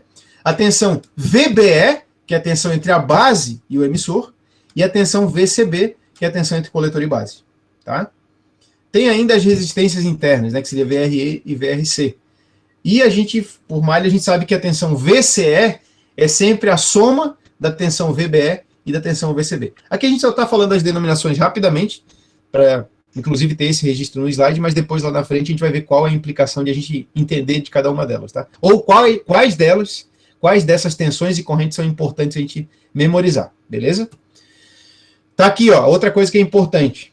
Considerando o sentido convencional da corrente, não real, né, aquele fora do transistor, a gente diz que a corrente, aplicando a lei dos nós, daria a seguinte: a corrente de emissor, nesse circuito que está mostrado aí na tela, a corrente de emissor é equivalente à soma da corrente de coletor mais a corrente base. Correto? Por quê? Porque a corrente de emissor é a corrente que sai do transistor. E sai do transistor juntas as correntes de base, que entrou na base, e a corrente que entrou no coletor. Perfeito? Só que na prática, depois a gente vai ver o seguinte, né? A gente vai ver mais à frente. Que dado o fato da corrente de base ser muito menor do que a corrente coletor, sempre como eu falei para vocês ali, ó, naquela aplicação em que o ganho é 100, eu teria 1 ampere no coletor, 10 miliamperes na base. Correto? Se eu for somar as duas correntes, qual que é o valor da corrente IE? 1 ampere mais 10 mili. Sabe, seria 1,001 ampere. É isso, né? 1,001. Ou, não, 1,01 ampere. Certo? Tá lá, a corrente de base, ela praticamente se perde no arredondamento, porque a corrente de base é muito menor que a corrente coletor. Então, na prática, a gente diz que a corrente de emissor é praticamente igual à corrente coletor. Né? Nesse exemplo. Corrente coletor 1 ampere, corrente de base 100 miliampere, 10 miliamperes, perdão. Corrente total, a corrente E, seria 1,01 ampere, ou seja, praticamente 1 ampere. Ou seja, corrente de emissor praticamente igual à corrente coletor. Outra coisa que é bom a gente representar aqui, para mostrar para vocês que há diferentes formas de ligar um transistor, tá? São 3 formas de polarizar um transistor. É um componente de 3 terminais, certo? Se ele tem 3 terminais e sempre um deles vai ser comum a 2 malhas, porque, veja, tem 3 terminais, mas eu só posso ligar ele em 2 malhas, correto? Dependendo de como eu polarizo ele, eu tenho configurações distintas, que a gente chama de base comum, emissor comum e coletor comum. Significa o quê? Base comum, quando eu tenho a base ligada nas 2 malhas. Coletor comum, quando eu tenho o coletor nas 2 malhas, e emissor comum, quando eu tenho emissor nas 2 malhas. Tá? Se a gente olhar essa figura aqui, ó, quando eu mostrei para vocês o funcionamento interno do transistor, estava ali em cima escrito, ó, polarização, base comum. Eu estou representando o transistor com 2 fontes, 2 malhas distintas, e o que está ligado nas 2 malhas? A base, portanto é base comum. Tá? Eu poderia fazer essa representação com o coletor nas 2, ou com o emissor nas 2. O que muda? Tá? Para transistor, vai mudar o seguinte, o que a tabela está mostrando ali para mim. Primeiro, né? Ali em cima está a representação de como que seriam as formas de ligar, né? Então teria uma malha para a direita ou para a esquerda, sendo que a base é comum para os dois, emissor para os dois, comum para os dois, coletor comum para os dois no coletor comum. Características agora. Quando eu uso base comum, tá? Eu tenho um ganho de tensão elevado. Ou seja, se eu colocar numa malha 1 volt, pode sair 10 volts na malha de saída. Tá? O ganho de corrente é menor que 1. Logo, ganho menor que 1 é atenuação. Né? Eu não tenho ganho na prática. Então, apesar de ter um ganho de tensão elevada, na aplicação base comum eu não consigo ter ganho de corrente. Não há ganho de corrente. E logo, ganho de potência é intermediário. Por que o ganho de potência é intermediário? Porque se o meu ganho de tensão é elevado, porém o meu ganho de corrente é menor que 1, potência é produto de tensão pela corrente. O ganho não vai ser muito grande, né? Ele vai ser intermediário, já que a corrente joga para baixo. Tá? Impedância, gente. Impedância seria resistência aparente, né? Na entrada do meu circuito, quando eu trabalho com base comum. A impedância de entrada é baixa. Tá? A minha impedância de saída, alta. São as duas características de impedância. Se eu for olhar agora as malhas, né, como uma malha de entrada e outra malha de saída, o transistor é visto pela malha de entrada como um resistor de baixa resistência, baixa impedância, enquanto o de saída é de alta impedância. Tá? Isso é característica do base comum. Coletor comum. Coletor comum ele tem um ganho de tensão menor que 1. Veja, diferente do base comum. Né? Agora, ele não tem ganho elevado de tensão, ele tem ganho de tensão menor que 1, ou seja, ele não dá ganho de tensão na prática.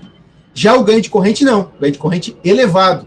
Ganho de corrente, geralmente coletor comum é quando eu quero ter ganho de corrente, porque ele vai botar, por exemplo, 100 mA na malha de entrada, vai sair 1 ampere na malha de saída. Tá?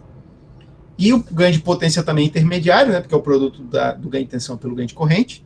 Porém, as impedâncias. Ele tem alta impedância de entrada, baixa impedância de saída. Olha que interessante. O coletor comum, ele pode não ser interessante para amplificação, porque ele tem ganho de potência intermediário, o ganho de tensão dele é menor que 1. Porém, olha que interessante essas características que ele tem de ganho de impedância, tá, gente? Ele tem alta impedância de entrada, baixa impedância de saída. Qual outro componente que vocês conhecem que tem alta impedância de entrada, baixa impedância de saída?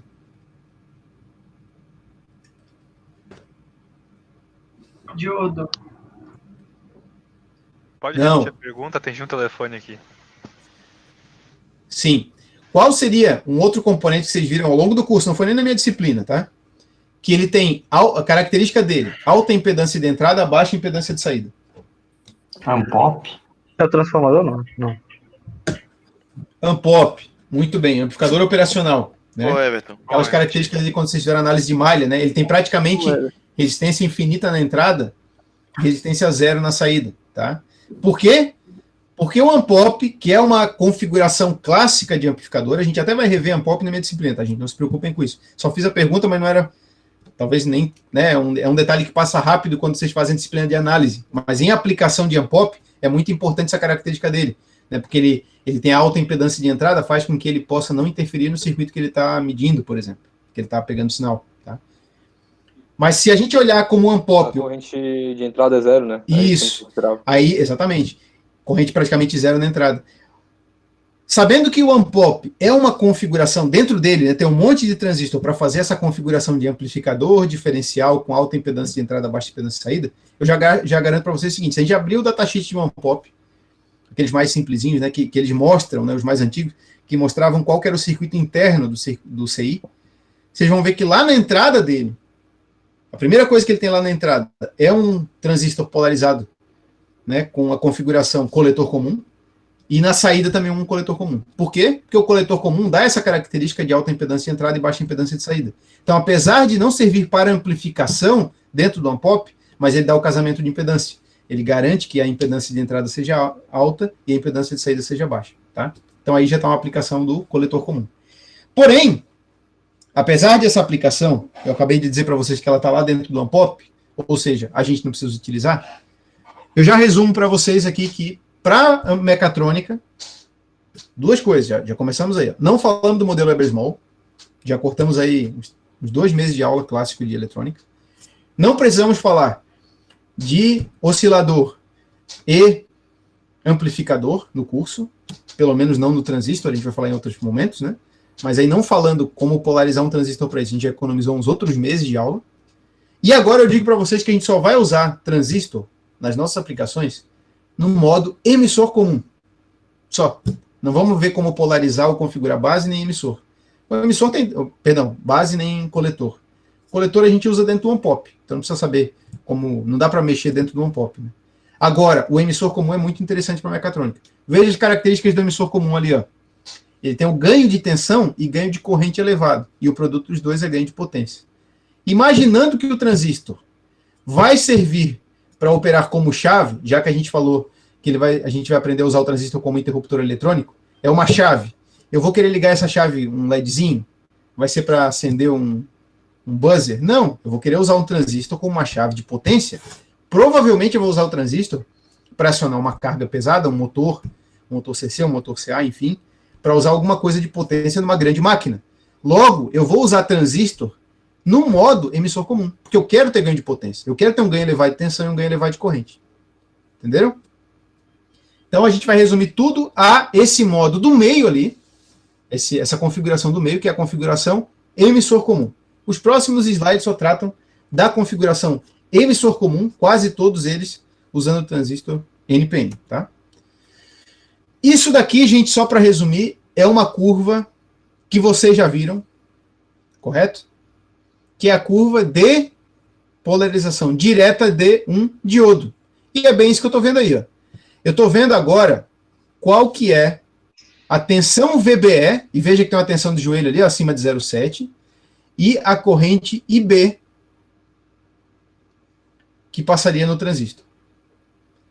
Na malha, ligando o emissor e a base. Tá? Porque daí é um diodo polarizado diretamente. Naquela base emissor, né? Diodo polarizado diretamente. A diferença aí é que, tá vendo, tem uma pequena curva. Varia um pouco a inclinação, dependendo da tensão VCE, tensão entre o coletor e o emissor.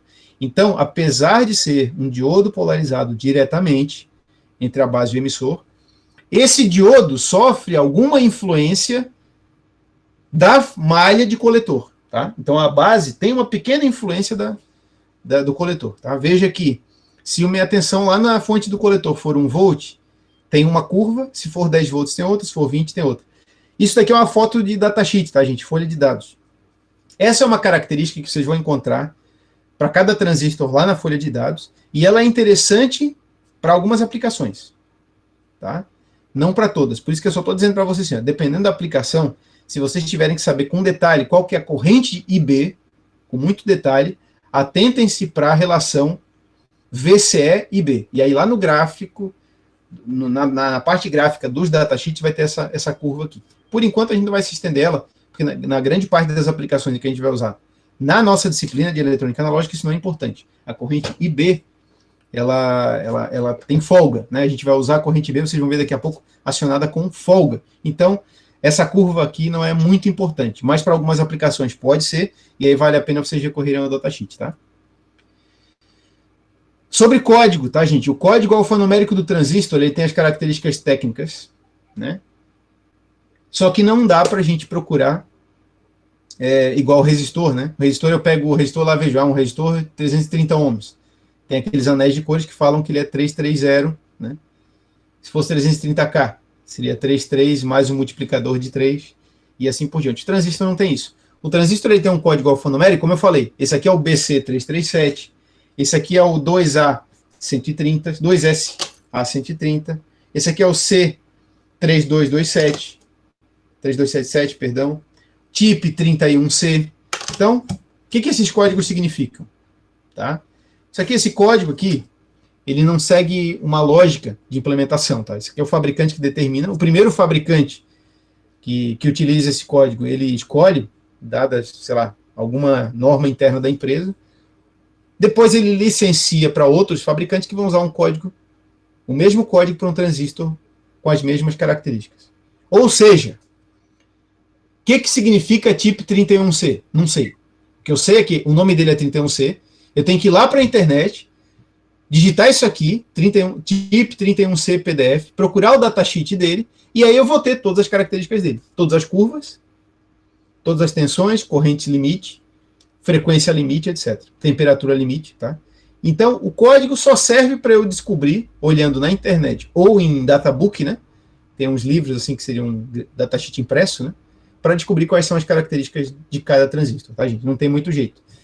Transistor a gente vai ter que sempre recorrer a um livro técnico, né? Um catálogo técnico para descobrir qual é o componente que a gente estava trabalhando, tá? E o que eu procuro nesse catálogo? Abrir o datasheet dele, o que eu tenho que ver? Quais são as principais características? Gente, datasheet de transistor pode ter 30 páginas, tá? Muito gráfico, muita informação textual, o fabricante pode botar bastante coisa ali. Para a mecatrônica tem algumas coisas que são relevantes, outras não. Eu vou botar aqui as principais, que a gente deve olhar o datasheet, ou que vai fazer a gente escolher um transistor. Logo, eu vou procurar datasheet que atendam a essas coisas que estão ali, tá bom? Seria o seguinte, corrente IC, está representado como IC. O que é a corrente IC? É a corrente de coletor. é a corrente máxima que o coletor do transistor pode aguentar. Mais do que isso, ele queima, né? Então tem lá uma tabela de valores máximos, a gente vai ver na aula que vem, analisar alguns datasheets, vocês vão ver que a folha de dados vai mostrar que corrente C está lá máxima, na tabela máxima, 3 amperes. Tá? Por que é importante eu saber qual que é essa corrente máxima, gente? Porque se o transistor for operar como uma chave, ele vai trabalhar como uma chave eletrônica, ele vai acionar uma carga de potência. E a carga vai estar ligada no coletor, porque, como eu falei para vocês, uma pequena corrente de base controla uma grande corrente de coletor. Se a base controla a corrente de coletor e a corrente coletor é grande, é lá na corrente coletor que eu vou ligar um motor, que eu vou ligar o meu resistor de aquecimento para uma determinada aplicação de estufa, por exemplo, que eu vou ligar o meu conjunto de lâmpadas de iluminação, de potência. Então é no coletor que eu ligo a minha carga. Se é no coletor que eu ligo a minha carga que puxa muita corrente, a corrente de coletor tem que estar bem dimensionada, né? Eu tenho que usar um transistor que suporte a corrente coletor que eu estou pretendendo acionar, a carga que eu estou querendo acionar. Outra coisa que é importante, gente, tensão máxima de coletor, tensão VCE, coletor emissor, né? Por quê? Se o transistor for operar como uma chave, quando a chave está fechada, a corrente de coletor está no máximo. Quando a chave está aberta, não tem corrente coletor, correto? Igual uma chave normal. Chave aberta, não há circulação de corrente. Porém, quando uma chave está aberta, pensando agora em chave mecânica, correto? Vocês viram isso na minha disciplina, vocês viram também na disciplina de Jean. Uma chave é um resistor de dois estados, né? Chave fechada é como se fosse um resistor de 0 ohm, chave aberta um resistor infinito. Abrir a chave, resistor infinito. Qual que é a corrente? 0. Qual que é a corrente C? 0. Qual que é o valor da tensão na chave? Máxima. Ou seja, se o meu transistor está acionando um motor que puxa 3 amperes, ok, o transistor tem uma corrente C de 3 amperes de máximo, então tá de boa. Ele está conseguindo acionar um motor de 3 amperes. Mas esse motor, ele é um motor de 50 volts. Ou seja, é um motor de 150 watts, né? 3 amperes, 50 volts. Quando a chave abre, o motor desliga. Onde que foi parar os 50 volts que estavam sob o motor? Na chave. Entre os terminais V na chave e vai ficar exatamente aonde? Entre o coletor e o emissor. Logo, se a chave não aguentar, o transistor no caso, né? Não aguentar uma tensão VCE maior que 50 volts, aliás, 50 volts ou maior, né? Ele vai queimar. Ele é uma chave. Vai abrir, vai ter uma tensão muito grande sobre ele, vai gerar um arco interno, né? Vai queimar. Então, para aplicações de mecatrônica, corrente C é importante, tensão VCE máxima, muito importante. Que seria quando a base está aberta, tá? Pode falar. Uma pergunta. Esse queimar seria soldar os contatos da chave, algo assim? Exatamente. Lembrando que o transistor tem esse defeitinho, né? Ele vai operar como uma chave. Uma chave mecânica, um relé ainda pode colar o relé, né? Quem tem Fusca e Kombi sabe disso. Mas, em geral, uma chave, quando queima mesmo, ela abre, ela explode, cria zinabre, alguma coisa do tipo, que ela faz com que o resistor pare de alternar entre os estados 0, a chave, né, pare de alternar entre os estados 0 e infinitos ohm, e fica só infinito. Mas o transistor é um semicondutor. Se o transistor queimar, ele curto-circuita. Então, a minha chave, que estava, por exemplo, acionando um motor, né? Eu estou usando o transistor para ligar e desligar um motor de uma máquina que, sei lá, que é uma prensa, né? E aí ele está lá ligando e desligando a prensa para descer o motor, subir. De repente, o transistor queimou. O que vai fazer? Vai ligar o motor. Ao invés de desligar o motor, ele liga o motor. Vai ficar sempre ligado. Tá? Para a maior parte das aplicações. Vai ficar sempre ligado, tá? Para a maior parte das aplicações. Se o transistor, se vocês tiverem o dom, né, de polarizar muito errado o transistor, ou seja, vocês botaram um transistor que acionaria 100 mA para acionar uma carga de 10 amperes, a primeira vez que vocês ligarem esse transistor aqui, né, vocês deveriam estar utilizando para 10 amperes esse cara, e vocês usaram esse cara. O que vai acontecer é que esse cara aqui, ele vai vaporizar, né? Ele vai explodir mesmo. Aí os terminais dele naturalmente vão abrir, porque vai explodir a carcaça dele. Vai ficar, tipo, só os terminaizinhos na placa. Aí não vai ter... Agora, se ele queimar... Oi? Da explosão vai ter uma demonstração. Ele quer Pode fazer ser, aqui em casa eu faço depois. explosão. Faço aqui. Mas é o seguinte, ó. Se eu usasse esse cara aqui aguentaria 2,5 amperes, 2 amperes e meio. Mas eu botei numa carga de 3 amperes, o que vai acontecer? Ele vai queimar? Vai, lentamente. Né? A hora que ele queimar por sobreaquecimento, a junção interna vai fundir. Porque lembra, gente, isso aqui é silício. Qual que é outra coisa que é feita de silício? Essa vida cotidiana aí. Vidro. Né? Areia de vidro. Então vai fundir, é como se fosse uma bolinha de vidro que tem aqui dentro. Ela vai derreter. E vai fundir. Vai deixar de existir ali semicondutor do tipo lacuna, tudo. Não, vai fundir. E lembrando que o semicondutor, quando... É o silício, né? Quando ele não está dopado, ele tem 50 ohms por centímetro. Essa é a resistividade específica do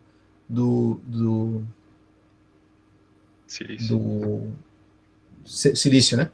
Então ele vai fundir com 50 ohms, passando 3 amperes, vai ser um vidro derretendo aqui dentro, mas vai ficar fundido, né? Vai ficar ali dissipando calor com um vidro, né, em ponto de ebulição ali, em ponto líquido, né? Como é que é o nome disso mesmo? Ponto de fusão, né? Ponto de fusão. Quando ele está em estado líquido. Fusão. Vai ficar ali e vai ficar conduzindo. O motor vai ficar conduzindo. Se vocês colocarem, né, o dissipador, ele vai ficar conduzindo. Se não botar o dissipador, ele vai fundir, vai ficar um tempo curto-circuitado, depois ele vai abrir, né? Ele vai arrebentar essa carcaça, essa ligação entre o metal e o baquelite aqui, o polímero. Mas se vocês tiverem Então, preso aqui no dissipador, ele vai ficar tirando o calor da pelo- junção e ele vira uma chave fechada. Entendi. A potência Pela dissipação do calor. que ele aguenta Exatamente, é determinada exatamente. pela Fala, Arthur, vai Pela lá. dissipação. Na verdade, pela capacidade que o transistor tem de remover o calor da junção. Esse cara aqui, ó, ele tem não só uma carcaça que não tem como dissipar o calor, mas também a junção dele é pequena. Logo, entre as junções, lembrando que a junção, quando eu falo, é o espaço entre a base e o coletor ou entre a base e o emissor, né? Aquele espaço ali é muito pequeno, então mesmo que eu tivesse um dissipador nesse cara, tivesse o metal ali, a junção não tem como tirar o calor dela, porque ela é pequena, naturalmente ela é pequena. Então não é só o fato dele ter a carcaça metálica ou não.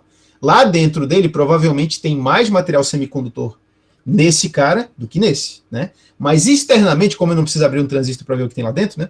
O que eu sei de cara é que esse cara aqui trabalha com potência, porque ele foi construído provavelmente com mais material semicondutor lá dentro e com uma carcaça metálica aqui, ó, e parafusinho para prender. Esse cara aqui também, tá? Esse cara aqui também. Esse cara aqui não, né? Um detalhe, eu vou falar agora, porque vale a pena ser redundante, né? É preferível ser redundante do que esquecer de falar esse detalhe. Tá vendo que esses componentes aqui, todos eles têm 3 terminais e tem uma carcaça metálica, correto? Tô conseguindo ver aí, né? Tá. Essa carcaça metálica serve para prender no dissipador de calor, correto? Só que internamente, essa carcaça metálica está ligada com um dos materiais semicondutores. O transistor é feito assim, tem o metal e o sanduíche de semicondutores. Então, na prática, vocês podem pegar um multímetro, até depois a gente pode, se vocês me lembrarem, eu faço aqui, porque eu tenho um multímetro que apita aqui. Eu posso pegar um multímetro e descobrir que essa carcaça metálica está curto-circuitada com um dos 3 terminais de transistor. Por que isso é importante? Porque o ideal é que seja o emissor, né? Mas pode ser que não. Pode ser que seja a base, pode ser que seja o coletor. Por isso que, dependendo da aplicação, é importante eu prender esse cara no dissipador de calor, mas o dissipador de calor não pode estar em contato com a fonte, por exemplo, porque senão eu vou gerar um curto-circuito. Tá? Para isso acontecer, vocês descobrem, quando isso aqui é proibitivo, quando vocês abrem um produto, quem já abriu e viu, que o transistor está lá preso no dissipador, mas o transistor entre ele e o dissipador parece um pedacinho de plástico, que é um isolante elétrico, porém condutor térmico. Geralmente é mica, tem alguns materiais que têm essa característica. Então o fabricante faz o quê? Coloca, tá aqui o dissipador metálico, o dissipador tá ligado no GND sem problema, porque o interessante é o dissipador tá ligado no terra, né, do produto, para aterrar qualquer possível alta tensão que tem. Só que o transistor tá preso ali, atrás do transistor tem essa chapinha para fazer o isolamento elétrico. O transistor tá preso com um parafuso metálico, porém com uma bucha de plástico.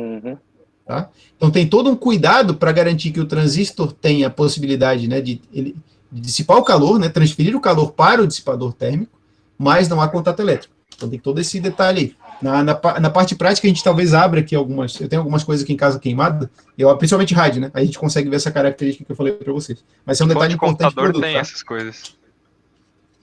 Fonte de computador tem, exatamente. E outra coisa, a gente vai ver daqui a pouco que para fazer a tal de ponte H, que daqui a pouco a gente vai ter que tratar dela para o PI, né? Que é aquela ponte de transistores. Vocês vão ver que tem 2 transistores que são PNP e 2 transistores que são NPN. Logo, o transistor PNP tem o emissor na fonte, positivo, e o NPN tem o emissor na fonte, negativo. Ou seja, se vocês pegarem os 2 transistores, um NPN e um PNP, e botarem no mesmo dissipador, vocês estão curto-circuitando esses 2 terminais aqui. Ó. Se eles forem o emissor, vocês estão curto-circuitando a fonte. E é por isso que daí ou coloca dissipador separado, ou coloca com isolante. Tá? Ou escolhe um transistor cujo terminal que está conectado na carcaça não seja proibitivo. Por exemplo, se o conector que estiver ligado na carcaça for o coletor, não tem problema. Porque o coletor na ponte H do PNP está ligado com o NPN.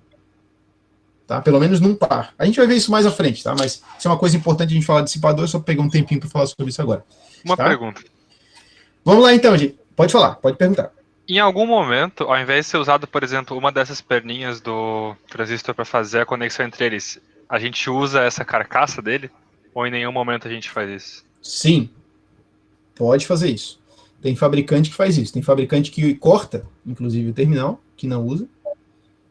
E na placa não tem o contato, por exemplo, do emissor, porque ele sabe que o emissor é GND, né, numa aplicação de chave. Vai passar muita corrente pelo emissor.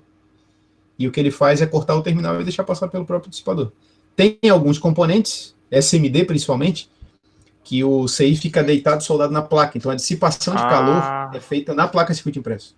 Aí vocês vão ver que já não tem o terminal. Aí tem um componente que não tem o terminal. Tem um dos 3 terminais que não existe. Porque daí a carcaça já está soldada na placa mesmo, então já está fechando o contato elétrico. Tá certo? Eu sei que assim, em placa SMD é mais tranquilo, porque tu soldou ele na placa, correto? Agora, quando tu faz isso daqui e coloca numa placa PTH e supõe que o dissipador de calor fica grudado no GND, é uma tática de projeto que em alguns produtos pode não ser bom se o teu processo produtivo não for muito bom. Porque se o teu dissipador não for bem fixado no produto, né? Lá na linha de montagem, o cara pega a placa, coloca o dissipador, parafusa. Se ele parafusou mal e o dissipador se soltar, tu perde o contato do GND. Então tem todo um cuidado aí na hora de projetar para ver se tu realmente... Se não vale mesmo a pena fazer a redundância, ou seja, tanto usar o dissipador quanto usar o terceiro terminal. Tá? Ô, professor. Pode falar. O que pode ser usado ali? No caso, o emissor pode, o coletor não pode? Tipo, eu não consegui pegar essa parte. Sim. Não, aqui, ó. No caso da ponte H, a gente vai ver daqui a pouco, né? Eu até vou tentar abrir um aqui. Deixa eu ver aqui. É que eu compartilhei. Deixa eu só ver aqui se eu consigo compartilhar uma outra tela. Porque daí eu abro aqui pela internet uma ponte H para a gente ver isso daqui. Porque assim, gente, a aula de hoje, a gente pode parar nesse slide, né? Depois eu até deixo ele offline para vocês poderem rever essa primeira parte. Eu acho que é bem interessante a gente parar aqui, porque daí ficou só teoria, e na próxima a gente vai falando sobre a prática de transistor, tá? Mas vamos falar então só tirando esse detalhe da ponte H. Deixa eu pegar aqui.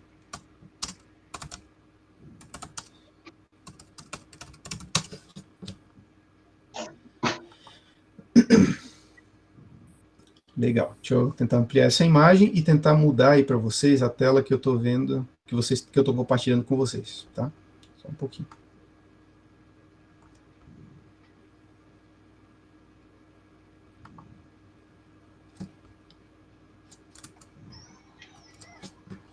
Apresentação. Deixa eu tentar mudar aqui.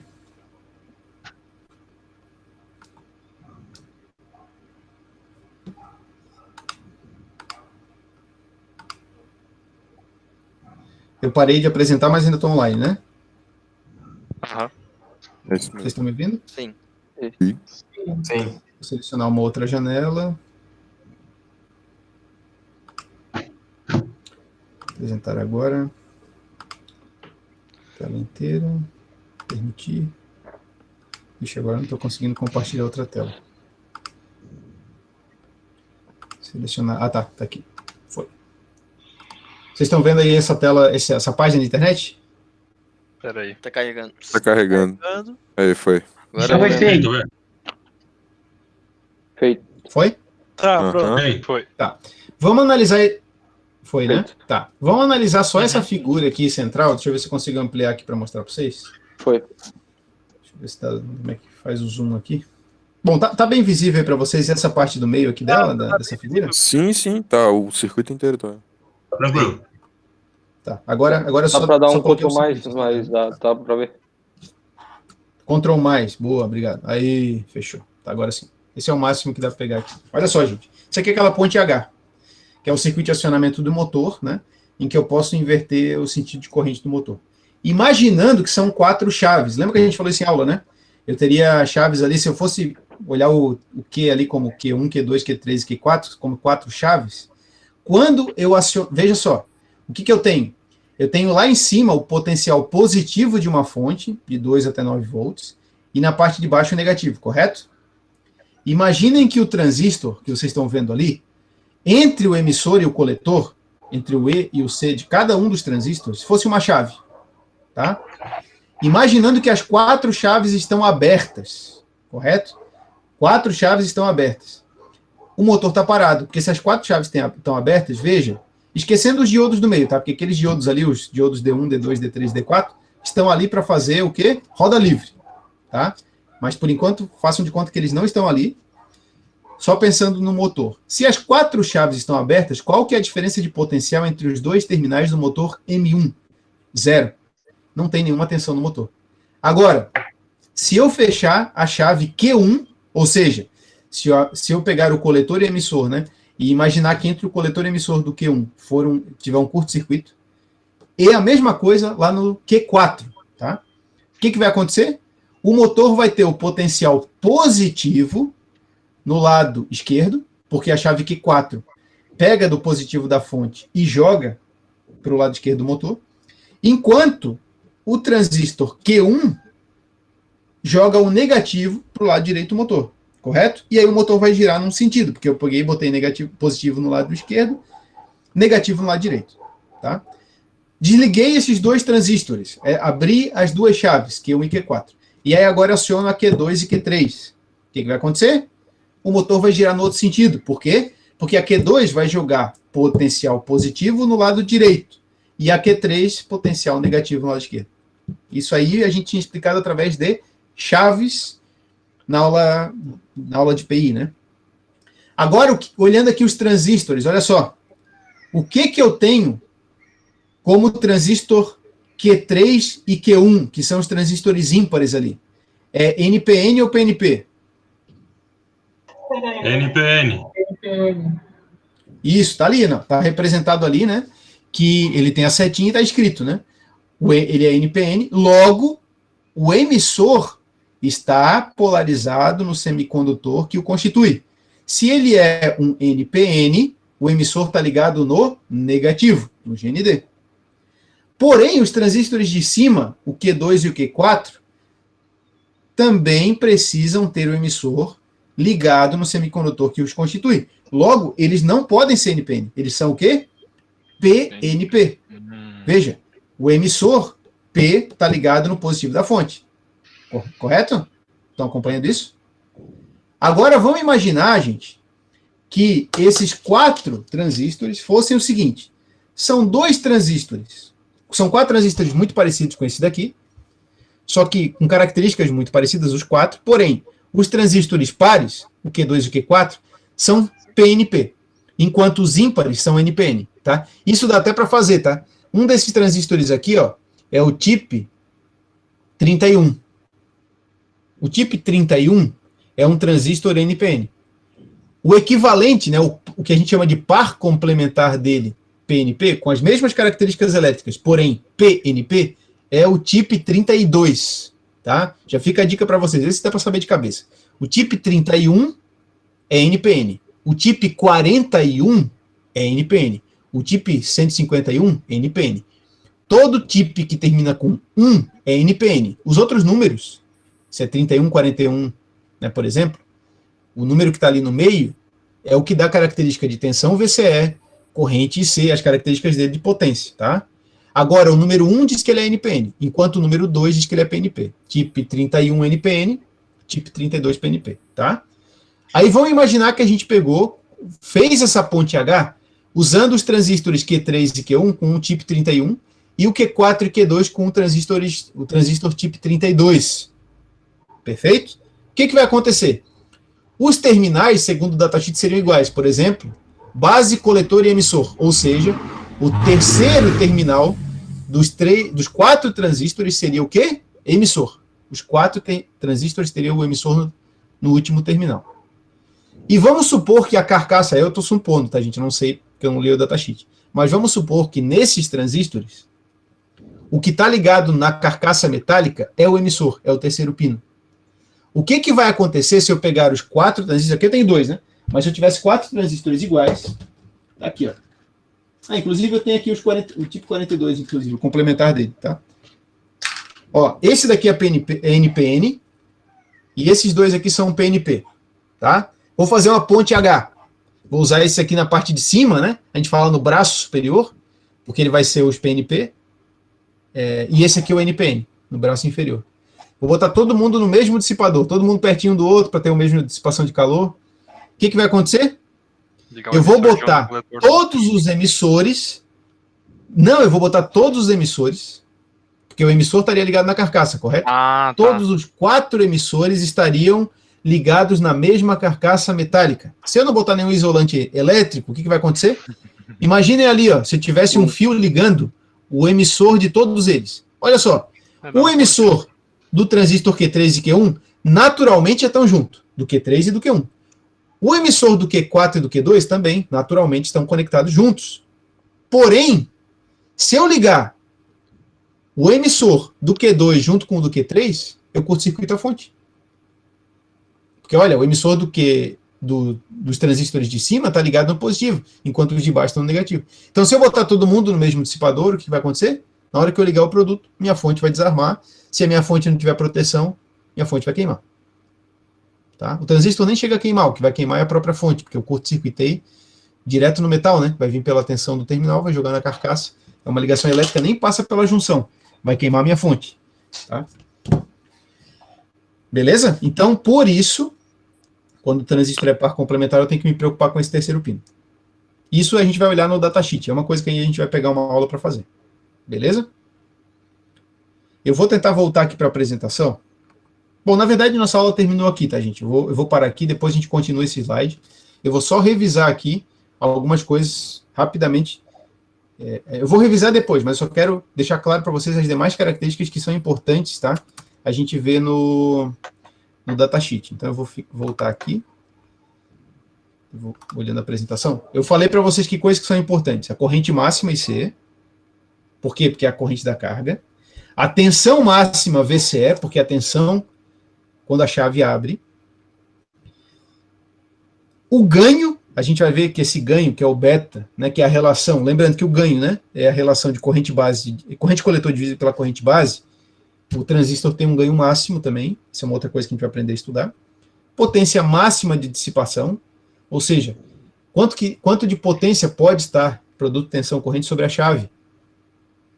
Tá? Porque essa potência vai ser dissipada por efeito Joule. Então, quanto que vai ser o máximo ali que ele vai aguentar de calor, né? E a frequência de transição, ou seja, quanto tempo ele leva, ou qual o número de comutações máximas que pode acontecer por segundo, né? Quanto tempo essa chave leva para abrir e fechar, ou quantas vezes ela abre e fecha por segundo. Geralmente é dado em hertz, né? Então, é a frequência de transição, quantas vezes ela consegue abrir e fechar no intervalo de 1 segundo, tá, gente? Detalhe, tá? Só para resumir isso aqui, essa frequência de transição.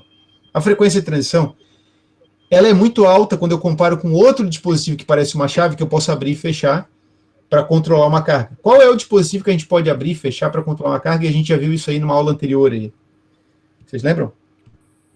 É uma chave eletromecânica, né? Eu posso usar ela para acionar uma... Não, o relé.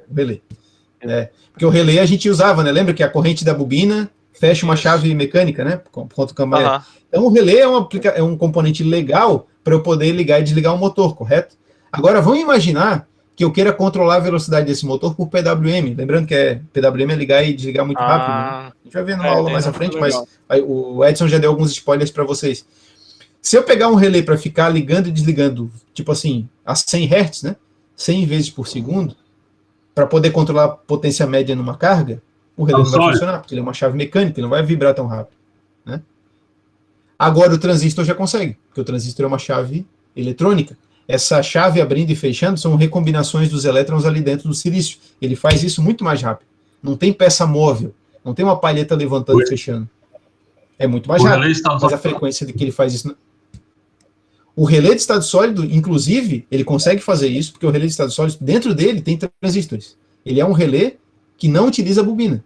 Ele, na verdade, tem componente de estado sólido. E quando a gente fala de componente de estado sólido, a gente está falando de semicondutores. Né? Então, a denominação relé de estado sólido é uma plaquinha que tem tudo que faz com que ela simule, né? Que ela imite um relé, porém, na verdade, ela é feita com transistores. Tá? Esse é o relé de estado sólido.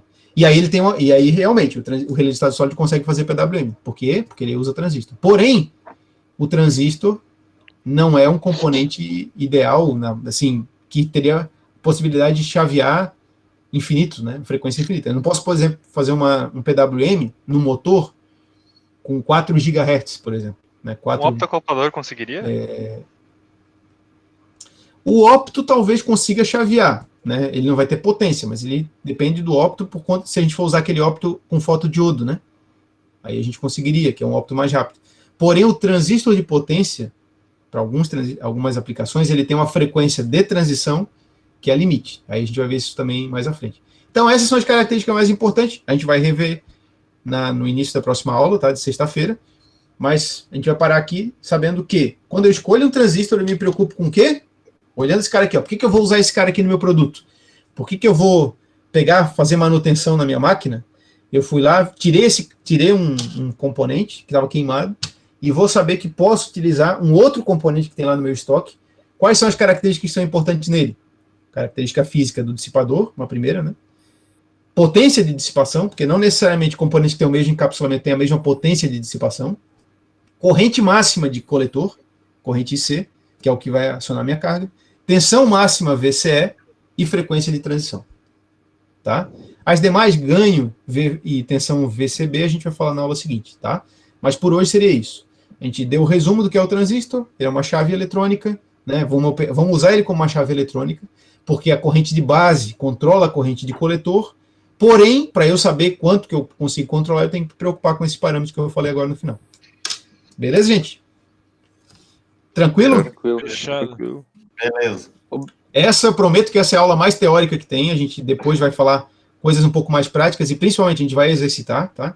Então, assim, basicamente com aquele desenho que eu falei para vocês, né, do ganho de corrente, com aquela equação, né, do ganho de corrente, a gente vai conseguir desenhar ali como operar o transistor como chave, usando o emissor comum, o NPN, né? E aí a gente vai facilmente praticar alguns exemplos, né? Por exemplo, usando um Arduino para acionar um motor, como é que eu escolho o transistor? Quais que são os resistores que eu uso para polarizar? Usando um CLP para acionar uma resistência de aquecimento. Então a gente vai fazer alguns exercícios para ensaiar isso daí, e outros exercícios eu vou propor para que vocês me entreguem. Eu vou propor na aula de sexta-feira para vocês me entreguem ao longo da semana. Beleza então, gente? Tranquilo. Beleza. Vou para casa. Beleza. Mais alguma dúvida? Ué, não Vai tá em pra casa, Everton. Também vou. Cheguei. Tem que terminar a aula antes. Vou parar a gravação. Não, eu vou parar a gravação aqui para poder tomar cerveja.